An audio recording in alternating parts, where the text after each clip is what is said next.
နေ့သာသနာတော်နှစ်2580ပြည့်နှစ်ကောဇာတက္ကရာ1388ပစုံလပြည့်ကျော်10ရက်ခရစ်နှစ်2026ခုနှစ်5လပိုင်း10ရက်နေ့မေလဒုတိယတနင်္ဂနွေအမိများနေ့ကျေးဇူးတော်ရှင်မိုးကုတ်ဆရာတော်ဘုရားကြီးဤတရားဌာနသာဝမြို့နယ်ဂောစကရန်အတွင်းဝယ်မိတင်းစံပြောသတင်းသုံးနေထိုင်တော်မူကြကုန်သောမြတ်စွာဘုရားမှုရှိသောအရိယာနွယ်ဝင်ထေသံဃာတော်ရှင်သူမြတ်အပေါင်းတို့အားဥထိတ်ပန်ဆင်လျက်တောင်ကလေးကျေးရွာအောင်မင်္ဂလာကျောင်းတိုက်ကြီးဦးစီးပဓာနနာယကဆရာတော်ဘုရားကြီးနဲ့ကျောင်းတိုက်တွင်သတင်းသုံးနေထိုင်ကြတဲ့သံဃာတော်မြတ်အပေါင်းတို့၏မေတ္တာကရုဏာအရေးကိုခိုလုံလျက်ဧရာဝတီတိုင်းဒေသကြီးသိမ်ခရိုင်သာပေါင်းမြို့တောင်ကလေးကျေးရွာပစ္စည်းလေးပါးဒါယကဥလိုင်ဝင်းထက်ပစ္စည်းလေးပါးဒါယိကာမတော်ဤမော်တို့၏နေအိမ်အတွင်း၌ဆင်ရင်ကျင်းပအပ်သောဓမ္မဒါနကုသိုလ်ရှင်များဖြစ်ကြတဲ့မိခင်ကြီးယောဂီတော်စည်းအားရည်စူး၍ဦးမြင့်ဦးတော်အုံမာသားကိုစိုးထိုက်ဦးအောင်စီရလန်းရက်ွက်တဲ့သာပေါင်းမြို့နှင့်ဥလိုင်ဝင်းထက်တော်ဤမော်သား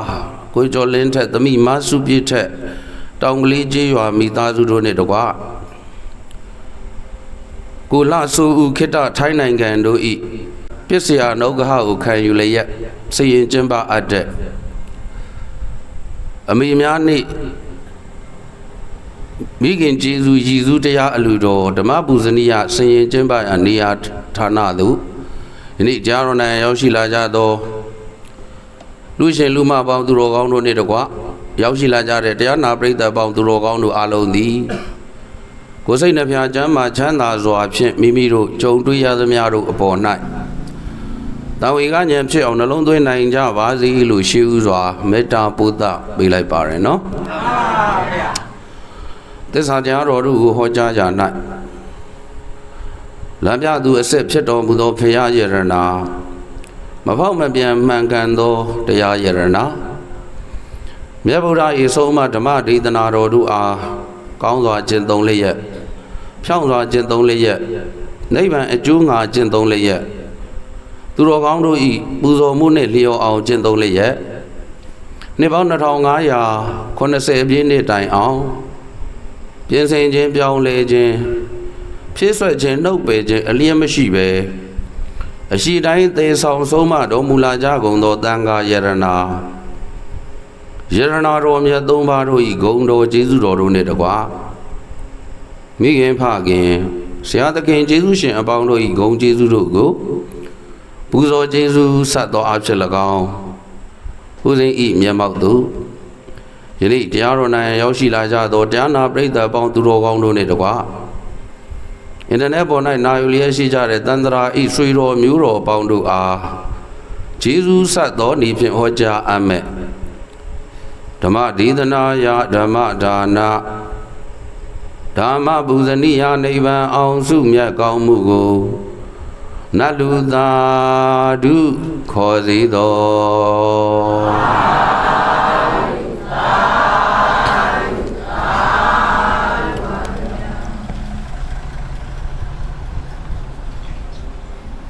ကဲအလုံးသောသူတော်ကောင်းပေါင်းတို့လည်းလူရဲလို့ဖြစ်လာတဲ့နောက်မိမိတို့ကိုမွေးထုတ်ပေးလိုက်တဲ့မွေးသမီးခင်နဲ့ကျွေးမွေးပြုစုလာတဲ့ကျွေးဖခင်တို့ရဲ့ကျေးဇူးကိုဖယားမဟောတောင်တိရတဲ့စိတ်လေးနဲ့သက်ရှင်တုံးမှလည်းအသက်ရှင်တဲ့အလျောက်မရှိတော့တဲ့အခါမှာလည်းမရှိတော့တဲ့အလျောက်သာသမီဝတ္တရားကြည်ပြွန်စွာနဲ့ကျေးဇူးဆက်နိုင်အောင်ကြိုးစားကြပါလို့ရှေးဥစွာလေးစားစွာနဲ့တိုက်တော်မှာရယ်နော်အဲ့တော့ယောဂီကြီးတော်စီဦးစင်းအမှတ်မမှားရင်12လပိုင်းဦးစင်းပြင်ဥလွင်ပြန်ရောက်တဲ့အခိုက်ဆုံးသွားတာဖြစ်တဲ့အတွက်ဒါ9လရောက်သွားပြီပေါ့အတိအကျတော့မဟုတ်ဘူးပေါ့ဗျနော်အဲ့တော့ကြံရည်သူသားသမီးတွေကယောဂီကြီးတော်စီကိုအမှတ်ရတဲ့အနေနဲ့ကုသိုလ်အမြဝေငှခြင်းလို့ ဒါမေလဒုတိယတနင်္ဂနွေဆိုတာဒါအပြည်ပြည်ဆိုင်ရာအမေများနေ့ဗာနေ့ပြာသူလားပြေကကြတော့ခင်ဗျားတို့ကျုပ်တို့တိုင်းပြည်ကျုပ်တို့မြန်မာနိုင်ငံနဲ့ပဲဆိုင်တဲ့အမေနေ့ဒီလိုလေးလဲကွဲကွဲပြားပြားမှတ်ထားအောင်ဟုတ်ပြီနော်ဒါပေမဲ့ကိုယ်မွေးထုတ်ပေးလိုက်တဲ့မိခင်ကိုတနေ့မှအဲ့ဒီ2ရက်လောက်ပဲအမှတ်ရတာမျိုးဆိုရင်တော့ဖြစ်သင့်ပါသလားဖြစ်သင့်ပါဘူးသူတို့ကလွန်ခဲ့တဲ့9လကဆုံးသွားတဲ့အမေကိုရည်စူးတာဥပဇင်းကလောလောလတ်လတ်ဥပဇင်းရဲ့မေတော်ဆုံးသွားတာ3ရက်ပဲရှိသေးတယ်အဲ့တော့အတော်ပဲပေါ့ဟိုပြသူလားပြည့်အမေနေ့တုန်းကတော့မေတော်ကြီးဒေါ်ခင်စိန်ကိုအရှင်လက်လက်တရားဟောလိုက်ရတယ်ကညင်ကျောင်းမှာကဲအခုတော့အမေမရှိတော့တဲ့ပထမဆုံးအမေများနေ့ဦးစင်းကလည်းဦးစင်းရဲ့မိခင်ဂုံကြီးကိုရီမန်းတဲ့အနေနဲ့ပူဇော်တဲ့အနေနဲ့ကျေးဇူးဆက်မှာဖြစ်ပါတယ်ဟုတ်ပြီနော်အဲ့တော့တရားကောင်းစဉ်လေးကတော့မိဘကျေးဇူးအထူးသိတတ်သာသမီမြတ်မိဘကျေးဇူးဘယ်လိုသိတတ်ဦးစင်းတိုက်တွန်းသွားကြတိုက်တွန်းချက်ထဲမှာမိဘကျေးဇူးဆိုတာဖျားမဟောရင်လေတိတတ်ရမယ်ဆိုတဲ့စကားမပါသွားဘူးလားတကယ်ကဒါသချင်းတစ်ပုဒ်ထဲမှာပါတဲ့စာသားဦးစိန်အင်မတန်သဘောကျလို့ဘာဖြစ်လို့ဖျားမဟောလဲတိတတ်ရမလဲဆိုတာဘုရားရှင်ကိုရောမြတ်ကြီးကမိဘနဲ့ပတ်သက်လို့ဆုံးမတဲ့အခါမှာဗြဟ္မာတိမာတာပိတရောပုပ္ပါစရိယာတိဝုစရိအာဟုနိယာစပုဒ္ဒါနံပဇာယအနုကံပတာအဖေနဲ့အမေဟာဗြဟ္မာနဲ့လည်းတူတယ်။ဘာနဲ့တူတယ်။လက်ဦးဆရာနဲ့လည်းတူတယ်။ဘာနဲ့ထပ်တူ။ခင်ဗျားတို့ကြားဦးတယ်လက်ဦးဆရာမြည်ထိုက်စွာပုပ္ပါစရိယမိနဲ့ဖဟုတ်သလားမဟုတ်ဘူးလား။မှန်ပါဗျာ။ကျောင်းမှာကစာရီပီရီသင်ကြားတယ်ဆိုတာကနောက်မှအဲ့ဒီကျောင်းမအပ်နိုင်ခင်ကျောင်းမထားခင်အိမ်မှာကိုကိုသွားတတ်လာတတ်အောင်ပြောတတ်ဆိုတတ်အောင်လှုပ်တတ်ကြင်တတ်အောင်စားတတ်တောက်တတ်အောင်အရင်ဆုံးသင်ပေးတာဘယ်သူတော့မိပါပါဗျာအဲကြောင့်မလို့ပုပ္ပါစရိယဟုတ်ပြီနော်နောက်အာဟုနိယာစအာဟုနိယဆိုတဲ့ဂုံကယဟန်ဒီမှာတောင်ပါတဲ့ဂုံဟုတ်ပြီနော်ဘာအဓိပ္ပာယ်လဲဆိုတော့မိဘနှစ်ပါးဟာတဲ့အယက်ဝေးကနေဆောင်ယူလာတော့ပစ္စည်းကိုတောင်မှခံယူထိုက်တဲ့အာဟုနိယဂုံနဲ့ပြည့်စုံတဲ့သူခင်ဗျားတို့သိတန်ခါဂုံ9ပါးထဲမှာလေအာဟုနိယောပါဟုနိယောကြားဦးတယ်နော်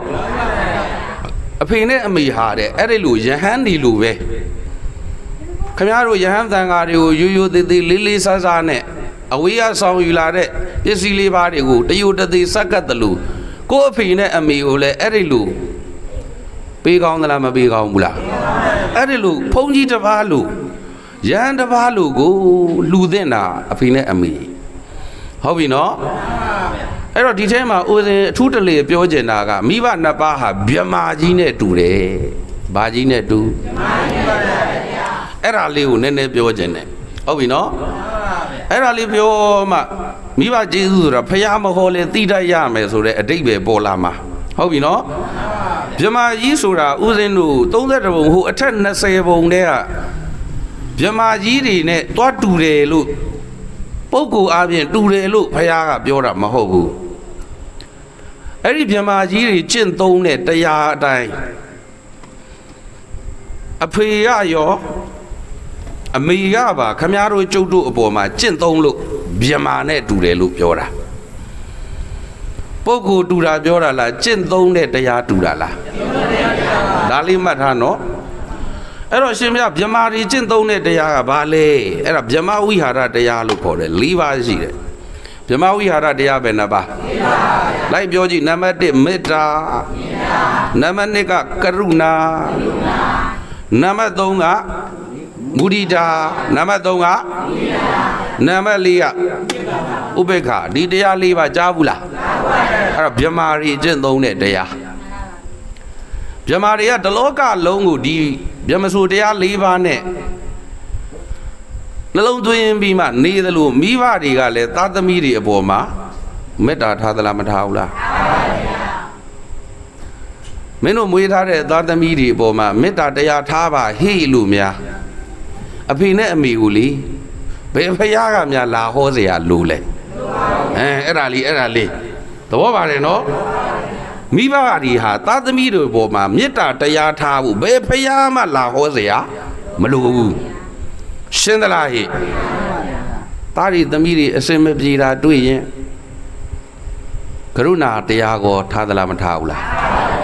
မိဘလောက်စစ်မှန်တဲ့ကရုဏာတရားမရှိဘူးရဲ့ဘေးလူကတနာလိုက်တာလို့ပြောတယ်ရှာပြားပေါ်ကစကားတကယ်တနာနေတာကဘယ်သူနဲ့ဘယ်သူတော့သဘောပါတယ်နော်မင်းတို့သားသမီးတွေအစင်မပြေရင်ကွယ်မင်းတို့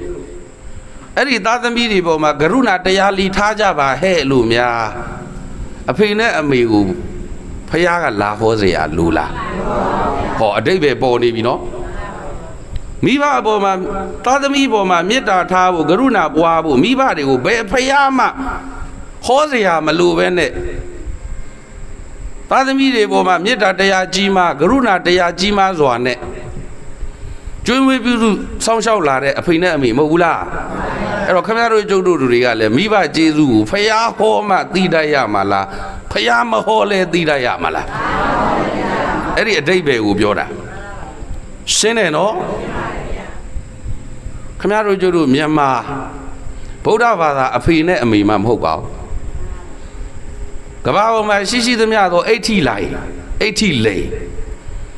အမေဆိုတဲ့ပုဂ္ဂိုလ်တိုင်းကလေသူတို့မွေးထားတဲ့သားသမီးတွေပေါ်မှာအဲ့ဒီမေတ္တာတရားကရုဏာတရားတွေရှိသလားမရှိဘူးလားဒီနေရာမှာဘာသာရေးနဲ့လည်းမဆိုင်တော့ဘူးလူမျိုးရေးနဲ့လည်းမဆိုင်တော့သဘောပါသလားဗျအဲ့တော့အနောက်နိုင်ငံသားတွေတောင်အာဖရိကကလူမဲတွေခင်ဗျားတို့ကျုပ်တို့လို့ဗျမဆိုတရားလို့တော့သူတို့သိကျင်မှသိမှာပေါ့ဟုတ်ပြီနော်ဒါပေမဲ့သူတို့မွေးတဲ့သူတို့သားတွေသမီးတွေအပေါ်မှာသူတို့အစင်ပြေစေခြင်းနဲ့အေးချမ်းစေခြင်းနဲ့ပျော်ရွှင်စေခြင်းနဲ့စိတ်ကလေးတော့သူတို့မိဘတွေမှာရှိသလားမရှိဘူးလားရှိပါဗျာအဲ့ဒါမေတ္တာပဲလေဗျာနာမည်တတ်ဖို့မလိုဘူးဗုဒ္ဓဘာသာဖြစ်နေဖို့လည်းမလိုဘူးမိဘမှန်ရင်သဘောပါသလားဟဲ့နောက်မေတ္တာကရုဏာမုဒိတာစဉ်းစားကြည့်ခင်ဗျားတို့ကျုပ်တို့အလို့အကိုင်များအစဉ်ပြေတဲ့အခါနော်ပေးကလည်းရနှမ်းကလည်းရအောင်မြင်မှုတွေများစွာကြုံကြိုက်တဲ့အခါကိုယ့်အပေါ်မှာတကယ်မုဒိတာပွားနိုင်တဲ့သူဘယ်သူပဲရှိမယ်ထင်တော့မိဘပဲရှိတယ်ကျန်တာတွေကအများစုကလူမှုရေးအရာသာဝမ်းသာပြနေတာမိဘနှစ်ပါးလောက်တော့မုဒိတာပွားနိုင်မှာမလားဗျာပွားနိုင်ပါဘူးဟုတ်ပြီနော်ပုထုဇဉ်တွေဆိုတာသူ့အထွာနဲ့သူအပြိုင်အဆိုင်အနိုင်ကျဲနေတာဟုတ်ပြီနော်တကယ်ပုထုဇဉ်တွေကနှုတ်ကထုတ်ပြောတဲ့အရာမဟုတ်လို့သာမသိကြတာတကယ်ကသူ့အထွာနဲ့သူအပြိုင်အဆိုင်အနိုင်ကျဲနေတာအဲ့တော့ကိုယ့်ထက်နည်းနည်းသာသွားရင်မုဒိတာပွားမဲ့သူနဲ့မနာလိုဖြစ်မဲ့သူဘယ်တဲ့ငါများမိဘကတော့သားသမီးပေါ်မနာလိုဖြစ်တယ်လို့များကြားဘူးသလားငါတို့နှစ်ယောက်စီရောက်သည်ဖြစ်စေမရောက်သည်ဖြစ်စေပေးသည်ဖြစ်စေမပေးသည်ဖြစ်စေကျွေးသည်ဖြစ်စေမကျွေးသည်ဖြစ်စေငါတို့သားလေးအစဉ်ပြေနေပါလားလို့သူတို့ကြားလိုက်ရတာနဲ့စိတ်ထဲမှာဝမ်းသာတာကတခြားလားမိဘလားမိဘပါဗျာအဲ့ဒီလိုဝမ်းသာအောင်များတရားစခန်းတွေဝင်ပြီးများတရားနာเสียလို့သလားလိုပါဗျာဖယားကလည်းမင်းတို့သားသမီးတွေအစဉ်ပြေမနာလို့မဖြစ်နဲ့ဟိမင်းတို့သားသမီးတွေအောင်မြင်မုဒိတာပွားပါဟာလို့များမိဘတွေကိုဖယားကသင်ပေးเสียလို့သလားလိုပါဗျာအဲ့ဒါလို့ဖယားမဟောလဲခမည်းတော်ကျုပ်တို့ဒီအပေါ်မှာမေတ္တာအပြည့်ထားတာမိဘဖယားမဟောလဲခမည်းတော်ကျုပ်တို့အစဉ်မပြေရင်ကရုဏာအပြည့်ထားတာမိဘသဘောပါတယ်နော်ဖယားမဟောလဲခမည်းတော်ကျုပ်တို့အောင်မြင်ရင်ဝမ်းမြောက်ဝမ်းသာဖြစ်တာမိဘခမည်းတော်ကျုပ်တို့ဝတ္တရားပြန်ကြည်ဖို့ မိဘကျေးဇူးကိုပြန်ဆက်ဖို့ကြတော့တို့ကဖယားအဟောစောင့်နေမယ်ဆိုရင်ယဟန်နေတိုက်တွန်းတာစောင့်နေမယ်ဆိုရင်တဘာဝကြပါမလားမြတ်တာမှုကိုရှိပါမလားသဘောပါတယ်နော်နောက်ဆုံးဥပေက္ခပါတယ်အဲ့ဒီဥပေက္ခဆိုတဲ့တရားကချစ်ချင်းမုန်းချင်းမရှိဘဲနဲ့စိတ်ကအလင်းမှာပဲငြိမ်သွားတဲ့စိတ်မျိုးဒေါသကြီးနဲ့နင့်အသက်မကြားခြင်းဘူးဟဲ့နင့်မျက်နှာကမမြင်ခြင်းဘူးဟဲ့ဆိုတာမဟုတ်ဘူးအဲ့ဒါဒေါသဟုတ်ပြီနော်ဥပိ္ပခာဆိုတာကတော့ဘယ်လိုမှမေတ္တာလည်းထားလို့မရတဲ့သာသမီမျိုးမရှိဘူးလားကရုဏာလည်းသတ်လို့မရတော့တဲ့သာသမီမျိုးရောမရှိဘူးလားမုဒိတာပွားစရာလည်းမရှိတဲ့သာသမီမျိုးရောမရှိဘူးလားအဲ့လိုအခြေအနေရောက်သွားတော့လေဒီသားသမီးကိုမိဘမှမုန်းတယ်လို့ရှိလားသဘောပါသလားဟဲ့မတတ်နိုင်တော့ဘူးတပ္ပိသတ္တာကမ္မတကငါလည်းပြောသလောက်ပြောပြီးပြီငါလည်းလှုပ်ပေးနိုင်သလောက်လှုပ်ပေးပြီးပြီသူ့အကြောင်းမှကောင်းဖို့မပါပဲဆိုပြီးအောင်မြင်မှုနဲ့ကြုံကြုံရှုံးနေမှုနဲ့ပဲကြုံကြုံသူ့စိတ်ကတဒန်းနဲ့ပဲဥပိ္ပခပြုတ်ထားလိုက်တာအဲ့တော့မိဘတွေရဲ့ဥပိ္ပကာဒီဟိုဒေါသလို့ပူလောင်မှုပါလားပါဘူးရှင်းသလားဟဲ့ကဲဥစဉ်ဆိုလို့ကျန်ဒီဗျမစိုးတရားပဲနှစ်ပါးဒီဗျမစိုးတရား၄ပါးဒီဖယားဟောလို့မိဘတွေသာသမီပေါ်မှာဖြစ်တာလားတဘာဝအတိုင်းကိုဖြစ်နေတာလားဒါအံ့ဩစရာကောင်းတယ်နော်တကယ်ခင်ဗျားတို့တွေးကြည့်ကောင်းတဲ့တရားဆိုရင်လေခင်ဗျားတို့ကျုပ်တို့ဖယားမဟောပဲသိဖို့ဆိုတာမဖြစ်နိုင်ဘူးရှင်းသလားဗျမဟာကဏ္ဍယုံဆရာတော်ဘုရားကြီးဆိုတာဖယားကပွင့်ထွန်းမလာရင်တဲ့ဒီဟာကုသိုလ်ဒါအကုသိုလ်လို့သိနိုင်စရာအကြောင်းမရှိဘူးတဲ့ဒါပေမဲ့ဥပဇင်ဒီဗျမစိုးတရား၄ပါးနဲ့မိဘတွေရဲ့နှလုံးသားကိုဆင်ခြင်ကြည့်တဲ့အခါအင်မတန်အံ့ဩဖို့ကောင်းတာဟုတ်ပြီနော်ဘယ်ဖယားမှဟောစရာမလိုဘူးသာသမီလေးမွေးလိုက်ရင်ရုပ်ဆွအဆုံးများတရိษံနေတော့သူတို့မွေးထားတဲ့သာသမီပုံမှာသူတို့မေတ္တာရှိလားမရှိဘူးလားရှိပါဘူးတို့ကတရိษံမှာဖြစ်တဲ့မေတ္တာမို့လို့သေးသိမ်တယ်လို့တော့မထင်နဲ့နော်တွေးကြည့်နော်တွေးကြည့်ဒီကြောင်တွေဒီခွေးတွေဒီနွားတွေကိုမင်းတို့သာသမီတွေအပေါ်မှာမေတ္တာထားပါလို့များဖယားကတရားဟောเสียလို့လားဖယားကဟောနေရင်လည်းနားလည်မှာဒါပေမဲ့သူတို့မှာရှိတဲ့မိဘနှလုံးသားကဟုတ်ပြီနော်ငါတို့မွေးထားတဲ့သာသမီတွေကျမ်းမာပါစေချမ်းသာပါစေအစဉ်ပြေကြပါစေဝမ်းသာကြပါစေစသဖြင့်မေတ္တာတွေပို့မနေဘူးလားကောင်းပြီအဲ့လိုဆိုရင်ဒီမိဘတွေရဲ့ဗျမစိုးတရား၄ပါးသည်ဖယားဟောလို့ဖြစ်နေတာမဟုတ်ဘဲနဲ့မိဘတွေရဲ့နှလုံးသားမှာတဘာဝအတိုင်းဖြစ်နေတာဖြစ်တဲ့အတွက်သားသမီးတွေရဲ့နှလုံးသားမှာလေမိဘအပေါ်မှာဝတ္တရားကြည်ဖို့မိဘကျေးဇူးသိတဲ့အထူးဆက်ဖို့ဆိုတာတဦးတယောက်ရဲ့တိုက်တော်မှုကိုစောင့်ရမှာလားအလိုက်ကိုသိရမှာလားအဲကြောင့်မလို့ဒီနေ့မိဘကျေးဇူးအထူးသိတဲ့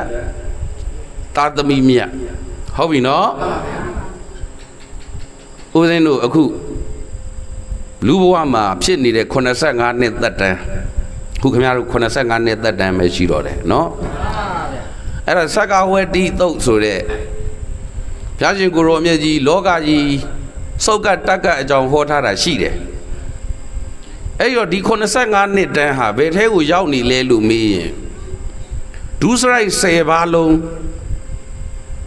ပြည့်စုံနေတဲ့ခေတ်အဲ့ဒီဒုစရိုက်10ပါးထဲမှာအဂါရဝဆိုတဲ့တရားပါထွန်းကားနေတဲ့အချိန်ဒီ85နှစ်သက်တမ်းလေအဂါရဝဆိုတာမိဘအပေါ်မှာယူတည်လေးစားရကောင်းမှမသိတော့ဦးကြီးအမေကြီးဦးလေးတော်လေးတွေပေါ်မှာလဲယူတည်လေးစားရကောင်းမှမသိတော့တဲ့အချိန်ကိုရောက်နေတာ85နှစ်သက်တမ်းဆိုတာဟုတ်ပြီလားဟဲ့အဲ့တော့ဒီလိုကောင်းတဲ့အလုပ်မျိုးကိုအများစုကသိမကြိုက်ကြတော့ဟုတ်ပြီနော်ပြီးတော့ကောသလအိမ်မက်16ချက်ထဲကတတရအိမ်မက်ဒါဥစဉ်ကလောလောလတ်လတ်လက်ခုပ်မှာဟောခဲ့တော့ စိတ်ထဲမှာအဲ့ဒါလေးအမှတ်ရသွားတယ်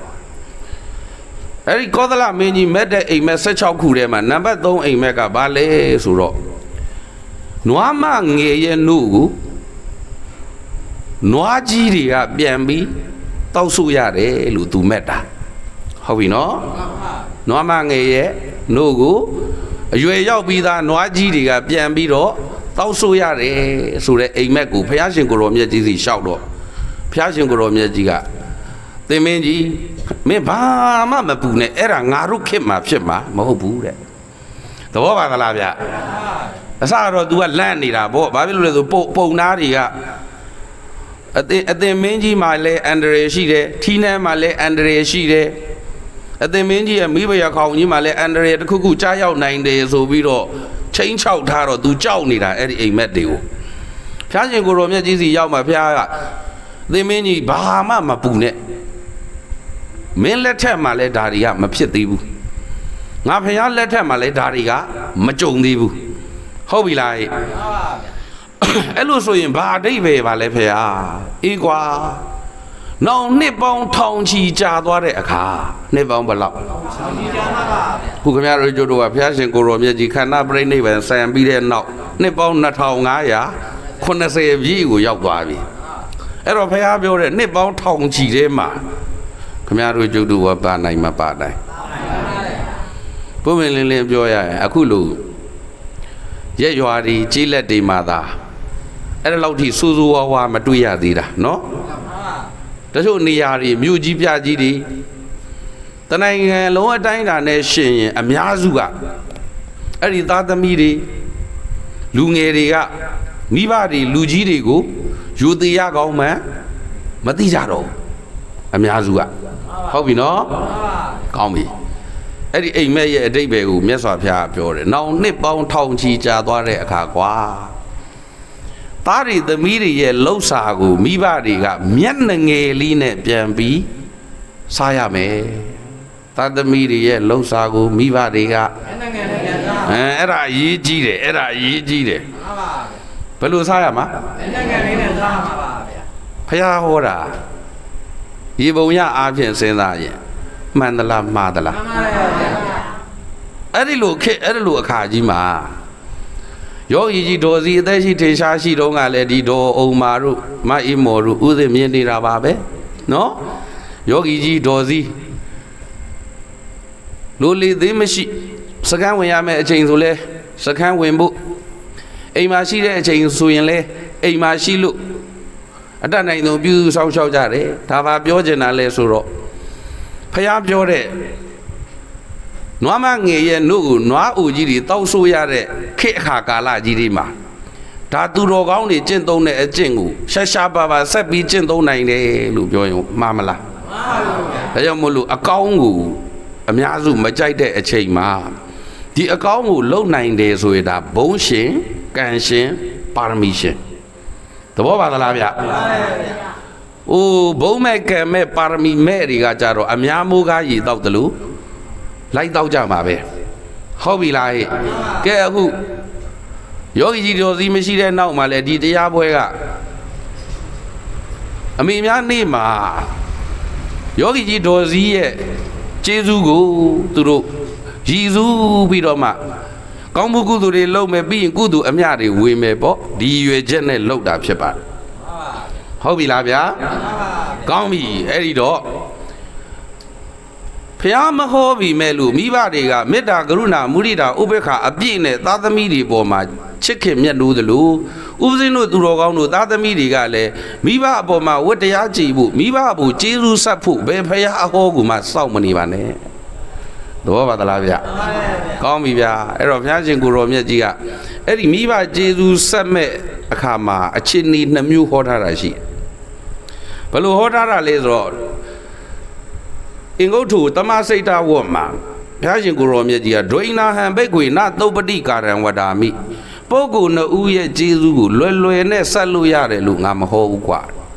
ဟုတ်ပြီနော်အဲ့တော့တို့စကားနဲ့တဲ့ပြောဆို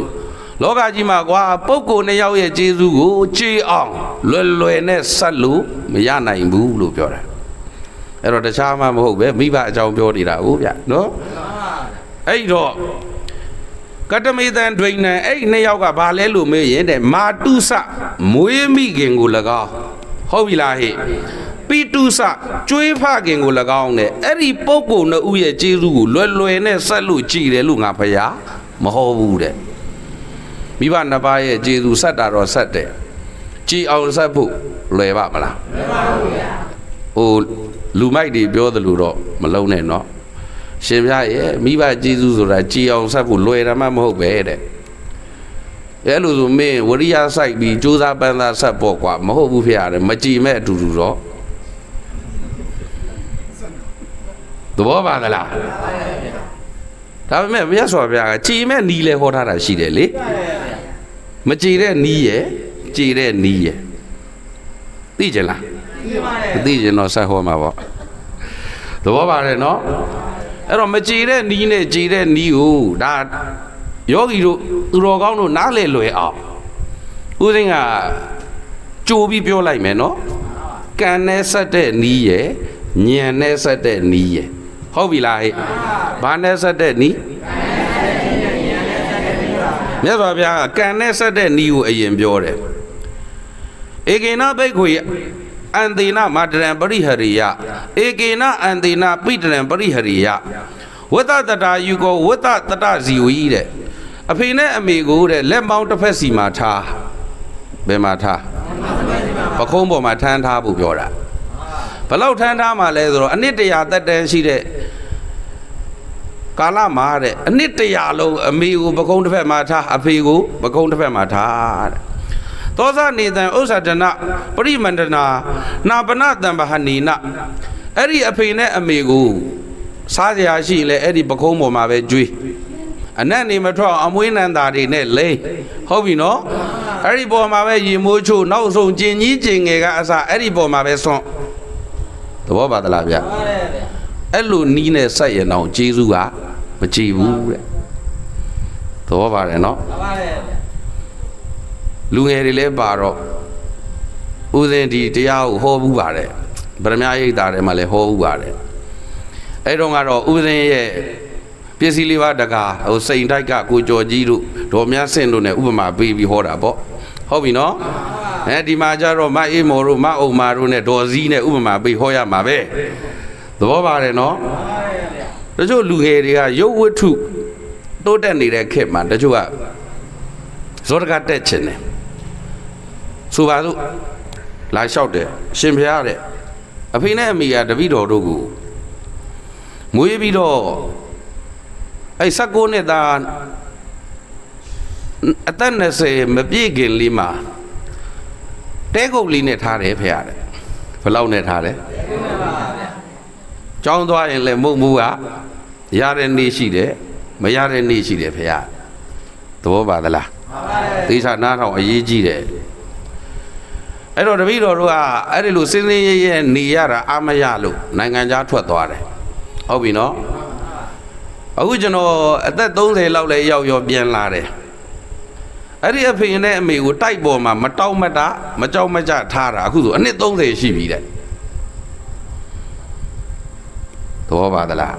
ခင်ဗျားတို့ခေါင်းထဲမှာတွက်ချိန်ပေးလိုက်တာနော်အဖေနဲ့အမေကသားသမီးကိုထားတာကအနှစ်20ဘယ်မှာထားတာတော့မုံဘိုးကလည်းရတလဲမရတလဲဟုတ်ပြီနော်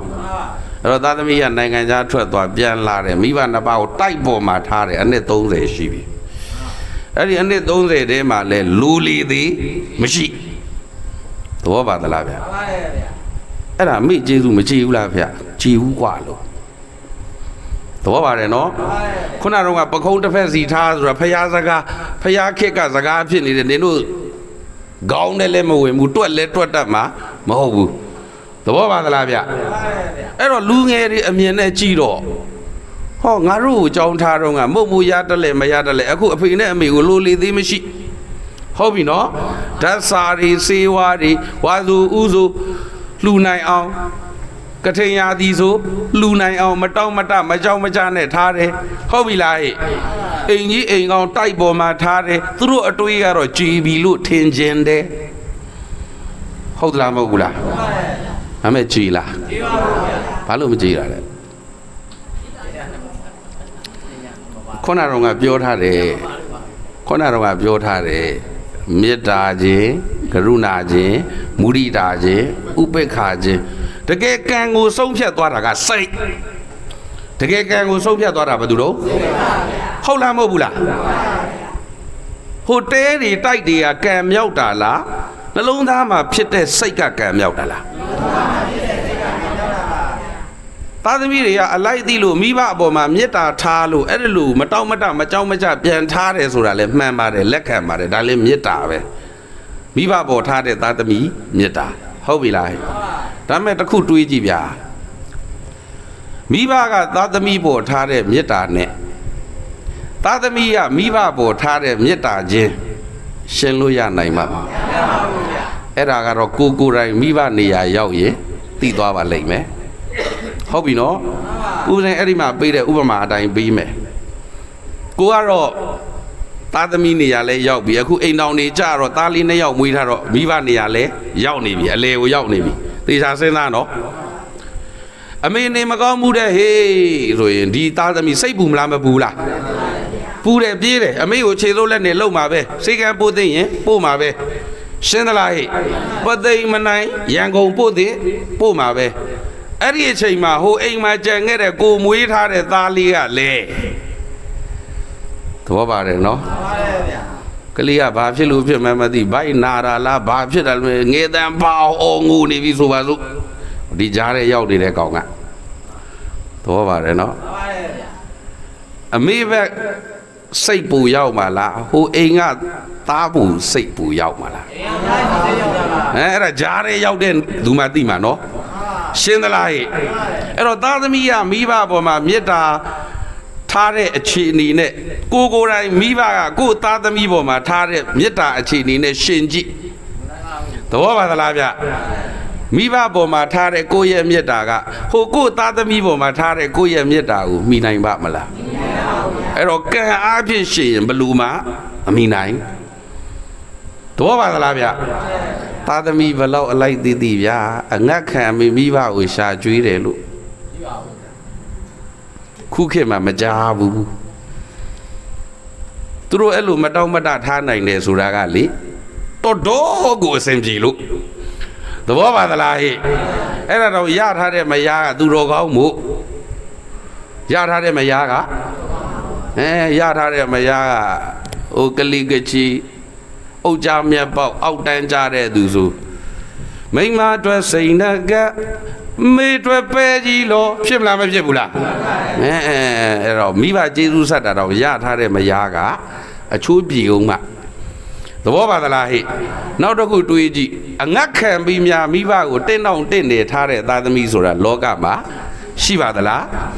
အငတ်ခံပြီးသားသမီးကိုကြောင်းထားတဲ့မိဘပဲရှိတယ်သဘောပါတယ်နော်ပြီးတော့တဲ့အဲ့ဒီအဖေနဲ့အမေကခမရတို့ကျုပ်တို့ကိုမွေးပြီးမှမေတ္တာထားတာမဟုတ်ပါဘူးသဘောပါတယ်နော်စဉ်းစားကြည့်လေသူတို့ဘဝတွေကိုကိုရောက်ပြီလို့သတင်းစကြားတာနဲ့သိတယ်နော်ဘယ်လိုသတင်းကြားလဲဆိုတာအဲ့တော့အမေကလည်းအမေအလျောက်အဖေကလည်းအဖေအလျောက်မေတ္တာမထားဘူးလားဟာမဖြစ်ဘူးကွာနောက်၄-၅ လဆိုငါတို့အိမ်ကပါဇက်တစ်ပေါက်တူးတော့မှာအဲ့တော့ငါစူးစမ်းမှရမှာဒါအဖေမေတ္တာဟုတ်ပြီလားအမေကရောအလွတ်မဲ့နေသလားဩငါစားကျင်တာစားလို့မဖြစ်တော့ဘူးအရင်လို့သဘောပါသလားနင်တို့ကြွေးတိုင်းငါလိုက်စားလို့မဖြစ်တော့ဘူးအဲ့ဒီမှာလာရှမ်းကောတွေသဘောပါသလားနောက်၄-၅ လဆိုငါသားလေးလားသမီးလေးလားမသိတော့ဘူးမွေးတော့မှာအဲ့တော့ तू ကြိုက်တဲ့အစားအစာတော့ကို့အတွက်သူတို့အငတ်ခံလိုက်တယ်ဆိုတာတခြားလားမေတ္တာလားမွေးမှမေတ္တာထားတာလားမမွေးခင်ကတည်းကမေတ္တာထားတာလားကဲမွေးပါပြီတဲ့ဟိတို့ကမွေးချင်းနော်ငါလေငါထုတ်ပကိုးရောက်ငါမြင်းငါဆိုင်စကိုင်းရောက်လို့ရက်တည်နိုင်သလားမရက်တည်နိုင်ပါဘူး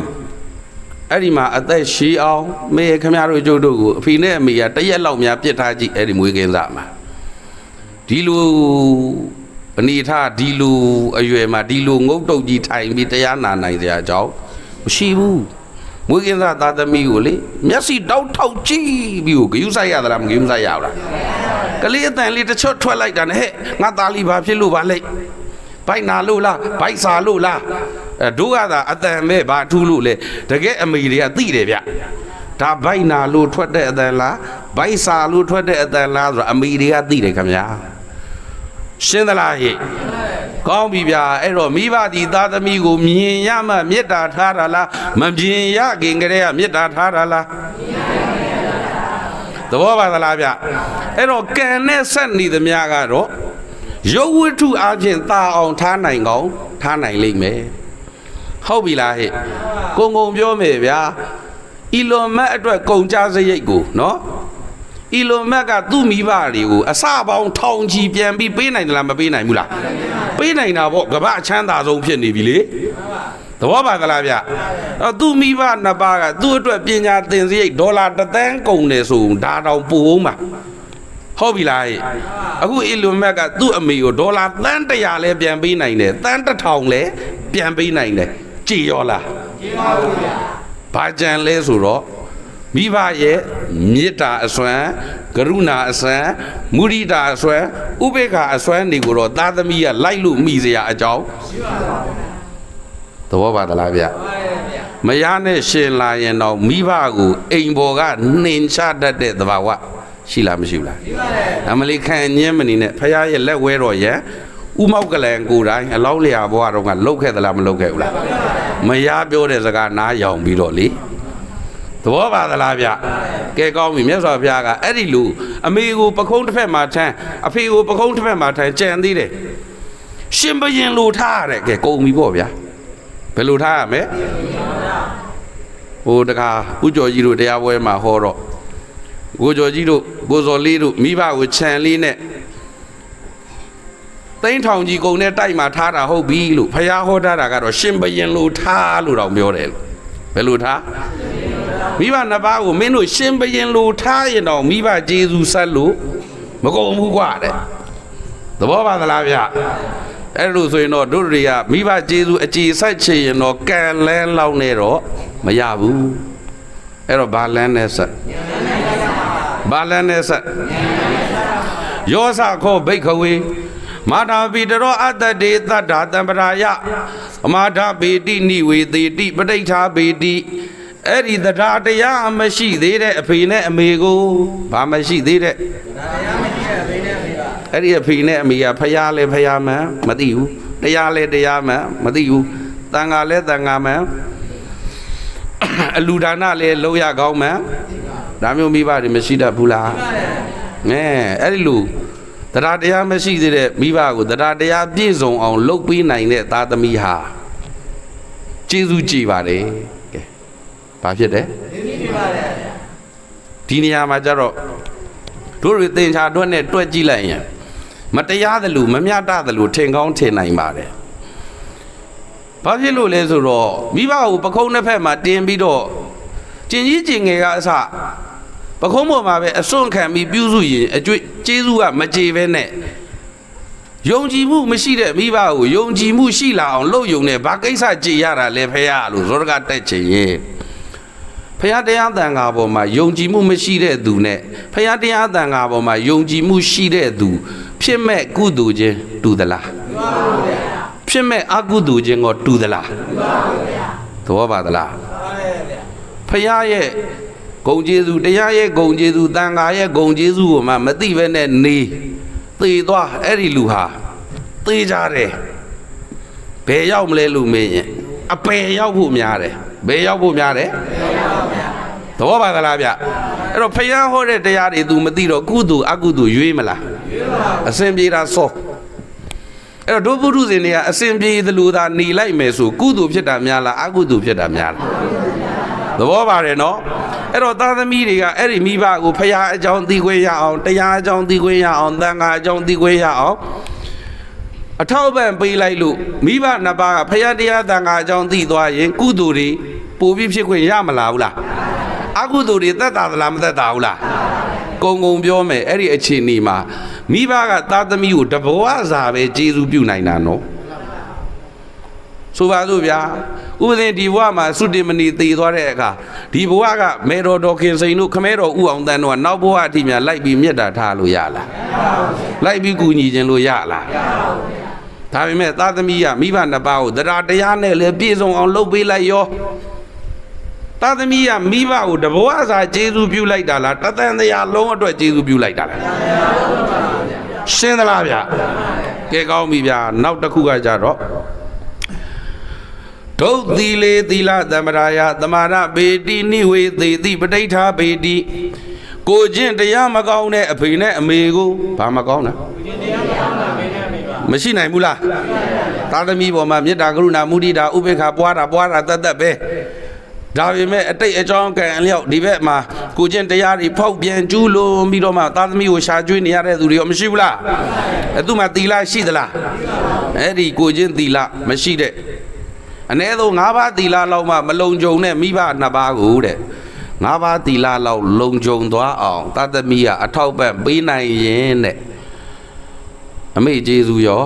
အဖေကျေးဇူးရောကြည်ပါတယ်ကြည်လားမကြည်ဘူးလားဒါလည်းတွဲကြည့်လိုက်လေမိဘကသာသမီပေါ်မှာကျေးဇူးများတယ်ဆိုတော့တကယ်တော့တဘဝတည်းပါပဲသီလမရှိတဲ့မိဘကိုသာသမီကသီလရှိအောင်လုပ်ပေးလိုက်တာနဲ့တဘဝစာကျေးဇူး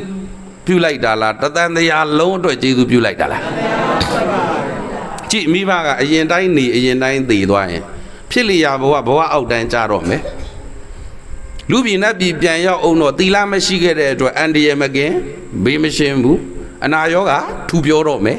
ဟုတ်ပြီလားအဲ့တော့သားသမီးကမိဘနှစ်ပါးကိုသီလနဲ့ပြည့်စုံအောင်လဲအထောက်ပံ့ပေးလိုက်ရောဒီမိဘဟာဖြစ်လျာဘဝအဆင့်တန်းမြင်တော့မယ်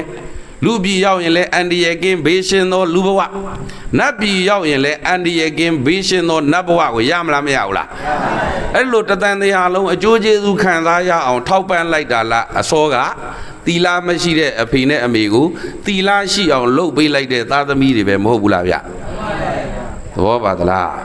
အဲ့တော့အဖေနဲ့အမေကိုပတ်စံကြီးတွန်းပေးပြီးဂျင်းတတ်မနေနဲ့တရားမနာတဲ့မိဘကို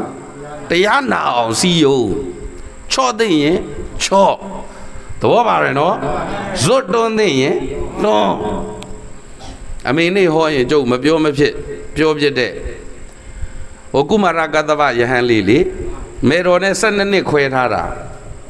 မေတော်ကလည်းဘိက္ခုနီမဝတ်ပြီးမှပဋိသန္ဓေကပေါ်တော့ဘိက္ခုနီမဘဝမှာပဲမွေးလိုက်တော့ရှင်ဘုရင်ကဘိက္ခုနီမခလေးထိန်ဖို့မတော်ပါဘူးဆိုပြီးမွေးစားလိုက်ရောဟုတ်ပြီနော်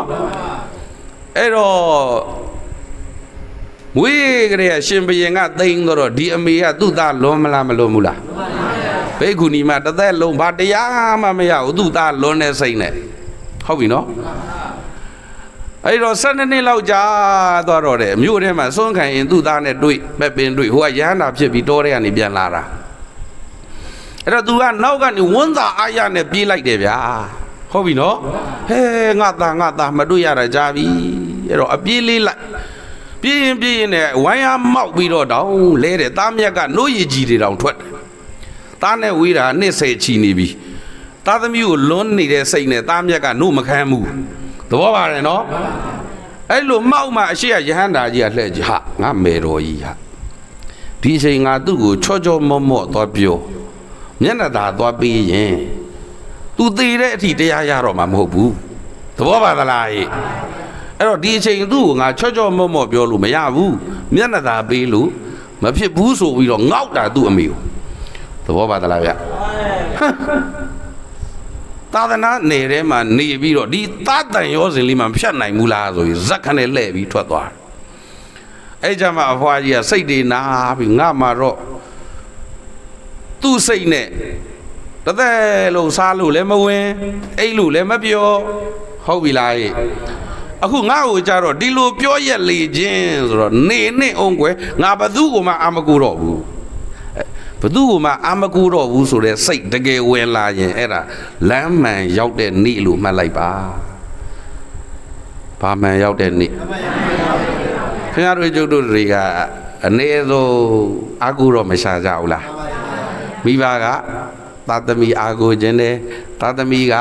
မိဘအာကူခြင်းတယ်အ ਨੇ ဆုံးများတယောက်ယောက်ကိုတော့အာကူခြင်းတဲ့စိတ်ကလေးရှိမနေဘူးလား အဲ့ဒါလမ်းမှန်မဟုတ်ဘူးဖះကလည်းဘသူကိုဘသူအာကိုခိုင်းအဲ့ဒီအတ္တဟိအတ္တနောနာထောဆိုတာအဲ့ဒီအဖွာကြီးကိုဟောတာပဲငါမှတော့သူ့စိတ်နဲ့တရားလောက်တာတော့မဖြောက်ဘူးစားလို့တော့မဖြောက်ဘူးအိတ်လို့တော့မပျော်ဘူးသူကြတော့ငါ့ကိုပြောရက်လိုက်လေချင်းဆိုပြီးတော့ခေတ်စကားနဲ့ပြောစိတ်နာသွားတာဘာဖြစ်သွားတာအေးဘောတွေ့မယ်ဘသူ့ကိုမှငါအာမကူတော့ဘူးဆိုပြီးတော့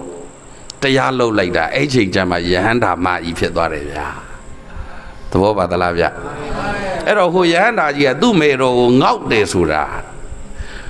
ယဟန္တာဆိုမှတော့ဗျာဒေါသမရှိဘူးဗျာမုံလုံးငေါက်တာလားတရားရစီခြင်းလို့ငေါက်သဘောပါသလားအဲ့ဒါဘာပြောချင်တာလဲဆိုတော့ကိုယ့်အဖေနဲ့အမေကိုတရားတရားမရှိသေးရင်တရားတရားရှိလာအောင်ကိုချင်းသီလမကောင်းသေးရင်ကိုချင်းသီလလေးကောင်းလာအောင်ချော့ပြောသေးရင်လဲချော့ပြောစိတ်နာအောင်ပြောသေးရင်လဲစိတ်နာအောင်ပြောကောင်းတယ်ရည်ရွယ်ချက်တော့မှန်ဖို့လိုတယ်နော်ဒေါသကြီးနဲ့ကိုယ့်အဖေနဲ့အမေကိုငေါက်တယ်ဆိုရင်တော့ဒဲဦးပဲသဘောပါသလားငါဖေနဲ့အမေကငါတို့အာကိုရှိနေလို့တရားလှုပ်တာမဖြောက်ဘူးဟုတ်ပြီနော်အဲ့တော့တရားလှုပ်တာဖြောက်သွားအောင်တရားစခန်းသွားတဲ့အချိန်တို့ပါဆိုအနောက်ကနေဖုန်းကိုလိုက်မဆက်နဲ့ तू ကဆက်လိုက်တော့အမေကိုယ့်အလုပ်ကိုဖြောင်းဖြောင်းလုပ်လီသမမာနဲ့ပြောသိရင်ပြောလိုက်ရှင်းသလားအဲ့ဒါနောက်ရက်စိတ်ဆိုးလို့ပဲဖြစ်ဖြစ်စိတ်နာလို့ပဲဖြစ်ဖြစ်ဖုန်းပိတ်ပြီး तू တရားလှုပ်သူဖြောင်းဖြောင်းလှုပ်သွားတော့မကောင်းဘူးလားဒါကတော့ဥစဉ်ညံမိသလောက်ပရိယေအနေနဲ့ပြောရတာပေါ့ဗျာဟုတ်ပြီနော်နောက်မစ္စရိစာကတံပရာယတို့မစ္စရိစာကတံပရာယသမာဒပေတိနိဝေသေတိပဋိဌာပေတိမစ္စရိဆိုတာနှမျောတွန့်တူတာတဲ့ဟုတ်ပြီနော်အဲ့နှမျောတွန့်တူတတ်တဲ့မိဘကိုတဲ့စာကတံပရာယလှူခြင်းစိတ်ကလေးဝင်လာအောင်ပေးကမ်းခြင်းစိတ်လေးဝင်လာအောင်သာသမီကလှုပ်ပေးနိုင်ရင်လေကျေးဇူးကြည်ပါတယ်သဘောပါသလားနှမျောတွန့်တူနေရင်အလှူလှုပ်ဖြစ်ပါမလားအလှူမလှုပ်ဖြစ်ရင်ဒီပုဂ္ဂိုလ်ဒီဖြစ်လျာဘဝမှာလူချမ်းသာနတ်ချမ်းသာရနိုင်ပါမလားဒါနအကြောင်းမှမပါရင်ဖြစ်လျာဘဝအောက်တန်းကြခွေးဖြစ်ရင်လေလမ်းပေးမစင်စားတဲ့ခွေးပဲဖြစ်သဘောပါလားဗျလူဖြစ်ရင်လေဘတ်တီပဲဖြစ်ရှင်းတယ်နော်ခွေးတွေလည်းကြည့်တချို့ခွေးတွေလေတချို့ခွေးတွေကကြတော့အတိတ်ကစာကအားနေခဲ့တော့လမ်းပေးကဈေးပေးကအမိုက်ပုံကမစင်ဒီသူများအကျွင်းကြံနေမစားရဘူးလားမလီတချို့ခွေးတွေကြဖုန်ကြီးထက်တောင်ဆင်းမြင့်နေတယ်တကယ်မဲ့လီမနေနဲ့တကယ်မြင့်တာဟုတ်ပြီနော်ကျုပ်ပြောဦးတယ်လေရန်ကုန်မှာတရားပွဲသွားတော့မယ်ဆိုတော့ဦးဇင်ကတော့အလိုက်ကန်းဆိုမသိပေါ့ဗျာရှေ့ကန်းကနေစလိတ်ဖွာရင်နဲ့လိုက်အနောက်ကခွေးကကားမောင်းတဲ့တကားကြီးရဲ့ဥပဇင်းရဲ့ရှေ့ကန်းမှာအနောက်ခန်းမှာအဲ့ဒီခုံသုံးကုံလုံးကိုခွေးတကောင်တွေကအပိုင်စားရတာအဲ့ဒါတလန်းလုံးအဲ့ဒီကောင်ငိမ့်လိုက်တယ်မထင်နဲ့တကွိကွိနဲ့အတန်ပေးတော့ကျုပ်ကလည်းမနေနိုင်တော့ဘူးမေးပြီတကားကြီးလို့ခမရခွေးကဘာဖြစ်တယ်မသိဘူးဗျာလို့အိမ်ထဲမှာတော့ငိမ့်တယ်လို့အခုကားပေါ်ရောက်မှတကွိနဲ့ဆိုတင်းမဖះတဲ့တပည့်တော်ဖုန်းကြီးကိုအာနာလို့မပြောတာတဲ့ဟေးဘာဖြစ်လို့တော့အဲ့ဒီကောင်ကအဲအကောမဖွင့်ရင်မနေတတ်ဘူးတဲ့သဘောပါသလားအဲ့တော့ကားတဲ့ဘာလို့အဲအကောမဖွင့်တာလဲဆိုတော့ဖုန်းကြီးကစလိတ်ဖွာနေတော့တကားကြီးကမှန်တင်လို့မရဘူးလေဗျာနော်အဲ့ဒါမှန်တင်လို့မရတော့အဲအကောကလည်းဖွင့်လို့မရတော့ခွေးရပါထွက်အတန်ထွက်ဟောတရားပွဲရောက်ဖို့ကလည်းတော်တော်လူသေးတယ်နိုင်ဝက်လောက်ကမောင်းရအောင်ပါရှင်းတယ်နော်ခမရတို့ပဲအကဲခတ်ကြည့်လိုက်ပါဗျာအဲ့တော့ခွေးကအလျှော့ပေးမှလားဖုန်းကြီးကအလျှော့ပေးလိုက်တာလားအဲ့တော့ခွေးထက်တောင်အစင်းမြင့်တယ်လို့သဘောပါသလားဟိကျုပ်မှမီးလေးငြိမ်ပြီးပြစ်ပြီးတော့ကဲလှုပ်ပါတကားကြီးရဲ့သူစင်ပြေသွားအောင်အဲကိုလေးဖွင့်ပေးလိုက်ပါဘာသာကြောကမှန်လဲတင်ပြီးအဲကိုလေးဖွင့်ပေးလိုက်ရောခလုတ်နဲ့နှိပ်လိုက်တယ်လို့ပဲသဘောပါသလားကဲခွေးဘဝချင်းတောင်တူသလား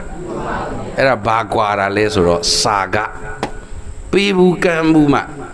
စိတ်မြင့်တဲ့ဘဝကိုရတာရှင်းတယ်နော်အဲ့တော့လူဖြစ်ရင်လေပေးကမ်းဘူးတဲ့သူနဲ့ပေးကမ်းမှုအကြောင်းမပြည့်စုံတဲ့သူနဲ့တူသလားကြည့်လေခင်ဗျားတို့ကျိုးတို့များပြစရာမလိုနော် လောကကြီးထဲမှာဗျာတယောက်နဲ့တယောက်စားဝတ်နေကြီးအနီအထိုင်အဆင့်တန်းချင်းတူသလားခက်တဲ့သူကခက်ကိုခက်တာလွယ်တဲ့သူကခက်ပြတ်တာသူတို့နဲ့ကိုမဆိုင်ဘူးသဘောပါသလားဗျအဲ့ဒါလောကကြီးကဘက်လိုက်နေတာလားအကြောင်းမပြည့်စုံခဲ့တာအဲ့တော့အဲ့လိုနှမျောတွန့်တူနေတဲ့မိဘဟာတန်တရားတစ်လျှောက်လုံးမှာအဲ့လိုအောက်တန်းကြတော့မှမသေးကြဘူးလားအဲ့ဒါကိုသားသမီးကတရားတရားလေးကောင်းလာအောင်စွန့်ကြဲပေးကမ်းတတ်လာအောင်အဖက်ဖက်ကထောက်ပံ့တဲ့အခါဟုတ်ပြီနော်သားသမီးကမိဘကိုတဘဝစာကျေးဇူးပြုလိုက်တာလားတန်တရားလုံးအတွက်ကျေးဇူးပြုလိုက်တယ်အဲ့တော့ဓမ္မသဘောအရဆင်ခြင်ဒီသားသမီးဟာမိဘကိုကျေးဇူးဆက်တဲ့အခါကြည်နိုင်မကြည်နိုင်ကြည်တာပေါ့ဗျာအိုးမိတွေးတော်ဂေါရမီကိုယ်တိုင်ပြောဦးတယ်လေမှန်လားပါဗျာဖရာတပည့်တော်က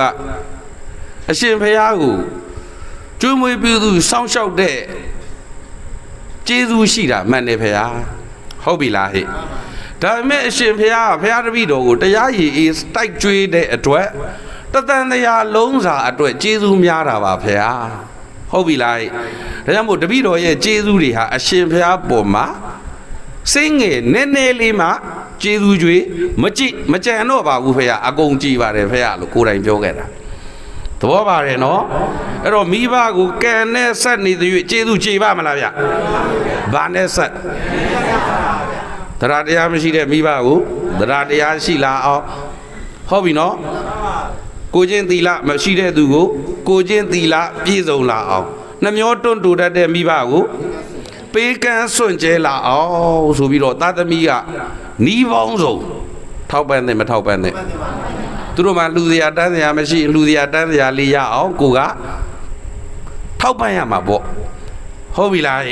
ထောက်ပံ့တဲ့အခါမှာလည်းအဖေနဲ့အမေကမပေးမကမ်းမပေးရမကမ်းရဲ့တိန်ထားရင်အမေလူစရာရှိတာလူအဖေလူစရာရှိတာလူမပူနဲ့သမီးတို့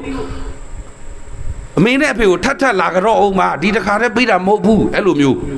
သဘောပါတယ်နော်ကောင်းပြီဦးစေအဲ့ဒီစိတ်တိုက်ချက်နဲ့ရောက်သွားရင်အဲ့ဒီအဖွားအမြဲတဲ့မုံလေးတစ်ထုပ်နဲ့စားအိတ်လေးတစ်အိတ်နဲ့အမြဲကတ်ကျုပ်ကပထမတစ်ခေါက်တုန်းကတော့သိမသိတာဘူးအခေါက်တိုင်းအိတ်တိုင်းကတ်နေတော့နည်းနည်းသိကျင်လာပြီမေးပြီအဖွားကျုပ်ကြည့်တာဘယ်ဖုန်းကြီးလားကျုပ်မှမဟုတ်ဘူးကြိုက်တဲ့ဖုန်းကြီးကြိုက်တဲ့ဆရာလေးလားအဖွားမှာမုံတစ်ထုပ်နဲ့စားအိတ်တိတ်ကအစင်သင့်မဲတော့မောင်မစင်းကလည်းသူတို့ကလာကုန်ရင်ကိုအဲ့ဒီစာအိတ်တွေအိတ်90လောက်တခါတည်းစာအိတ်ထဲထည့်ပြီးသားဟုတ်ပြီနော်မုံတွေကိုဖာလိုက်ပို့ထားတာဟုတ်ပြီလားဘာဖြစ်လို့လဲဆိုတော့သူတို့ရဲ့အမိနေ့စဉ်နဲ့အများစာကကုသိုလ်လေးရနေအောင်သဘောပါသလားဒါတော့ကျုပ်မြင်တာကျုပ်ပြောရတာကိုတကာတွေဘက်ကိုကဂုံလုတ်ပြီးပြောနေတယ်လို့မယူနဲ့နော်ကဲကောင်းပြီဗျာနောက်ဆုံး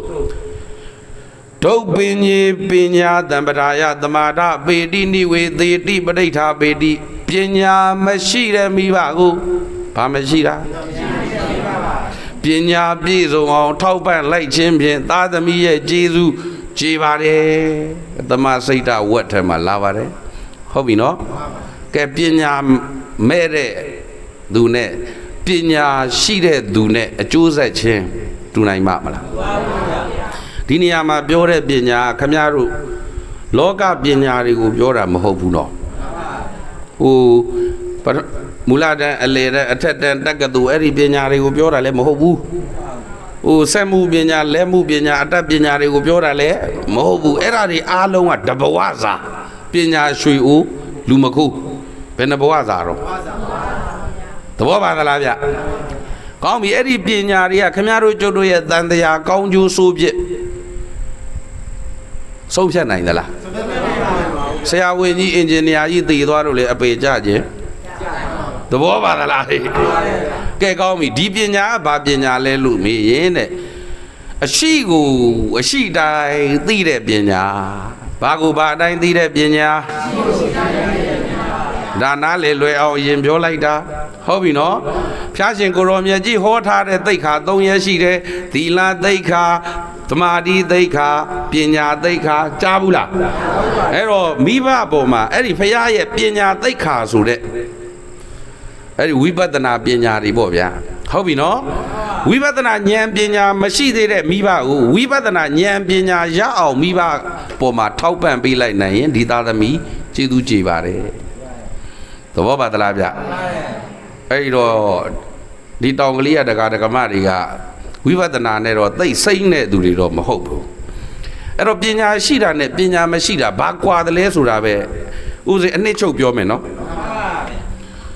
ပညာမရှိဘူးဝိပဿနာဉာဏ်မှမရဘူးဆိုရင်ねခမရတို့ကျုပ်တို့ပုထုဇဉ်နေလေဟုတ်ပြီနော်ဟောဒီကိုယ်ခန္ဓာကိုတက္ကာယဒိဋ္ဌိနဲ့မစွဲဘူးလားဝိပဿနာဉာဏ်မှမရရင်ဒီခန္ဓာ၅ပါးပေါ်မှာငါခန္ဓာဆိုတဲ့အစွဲရှိမရှိသဘောပါတယ်နော်အဲ့လိုဒီခန္ဓာကိုငါလို့အယူမလိုက်တာနဲ့အတ္တတွေကိုကြီးမလာဘူးလားသဘောပါသလားဟဲ့လောကထဲမှာယက်တည်တဲ့အခါမှာလဲအဲ့ဒီငါဆိုတဲ့အတ္တပေါ်မှာဘ ഹു ပြုတ်ပြီးတော့ပဲမယက်တည်ဘူးလားပြောတဲ့စကားလဲငါဆိုတာပဲဘ ഹു ပြုတ်ပြီးပြောတယ်ငါကဘယ်လိုပြောလိုက်တာလာပြီလို့ရင်လဲသူများစန္ဒဥစားပေးမှလားငါဆိုတဲ့အတ္တကိုပဲဘ ഹു ပြုတ်မှလားရဲရရွာရေးလုပ်တဲ့အခါမှာလေအဲ့ဒီငါဆိုတဲ့အတ္တသမားတွေများလာရင်ညီညွတ်ညွတ်နဲ့အေးချမ်းပြီးမယ်လို့ထင်လား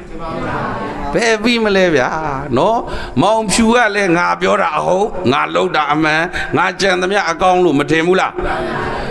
ဒေါ်ပိန်ကလည်း तू ပြောတာမှအဟုတ် तू လုပ်တာမှအမှန် तू ကြံတာကမှအကောင်းလို့မထင်ဘူးလားသဘောပါသလားဗျကဲအဲ့တော့အဲ့ဒီပညာမဲ့တဲ့ကိုငါဆိုတဲ့အတ္တကြီးနဲ့ယက်တည်နေတဲ့သူဟာမသိခင်မှာကော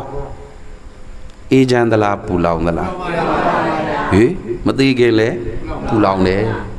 ရှင်းသလားဟဲ့သိပြီးရင်ကောအကျိုးဆက်ကောင်းတယ်ထဲလားအဲ့ဒီငါဆိုတဲ့တက္ကာယဒိဋ္ဌိကြီးနဲ့သိကြပေါ့ဒေဦးပဲဘယ်ဆွဲချမယ်ဘာဖြစ်လို့လဲအဲ့ဒီငါဆိုတဲ့အတ္တရှိတဲ့သူကလေငါကောင်းစားဖို့ဆိုဘာမဆိုလုပ်တယ်ငါကောင်းစားဖို့ဆိုအဲ့ဒီဘာမဆိုတဲ့နေရာမှာခင်ဗျားတို့အကုန်ထဲတွေးကြည့်နော်အကုန်လုပ်တယ်အတ္တသမားဖယားလူခံဘုံလဲဖောက်မှာပဲဘာနဖူးလဲတိုက်တူးမှာပဲဖုံးကြီးတွေရိုက်ဆရာရှိလဲရိုက်မှာပဲသဘောပါသလားဗျဘာဖြစ်လို့လဲငါဆိုတဲ့အတ္တကြောင့်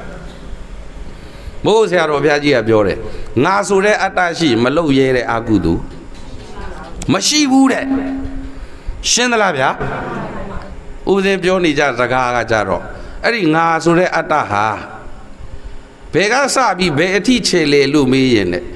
ကလေးလေးနှစ်ယောက်အယုတ်လူတာကအစကလေးလေးနှစ်ယောက်ပါဘသူကြောင့်လူတာ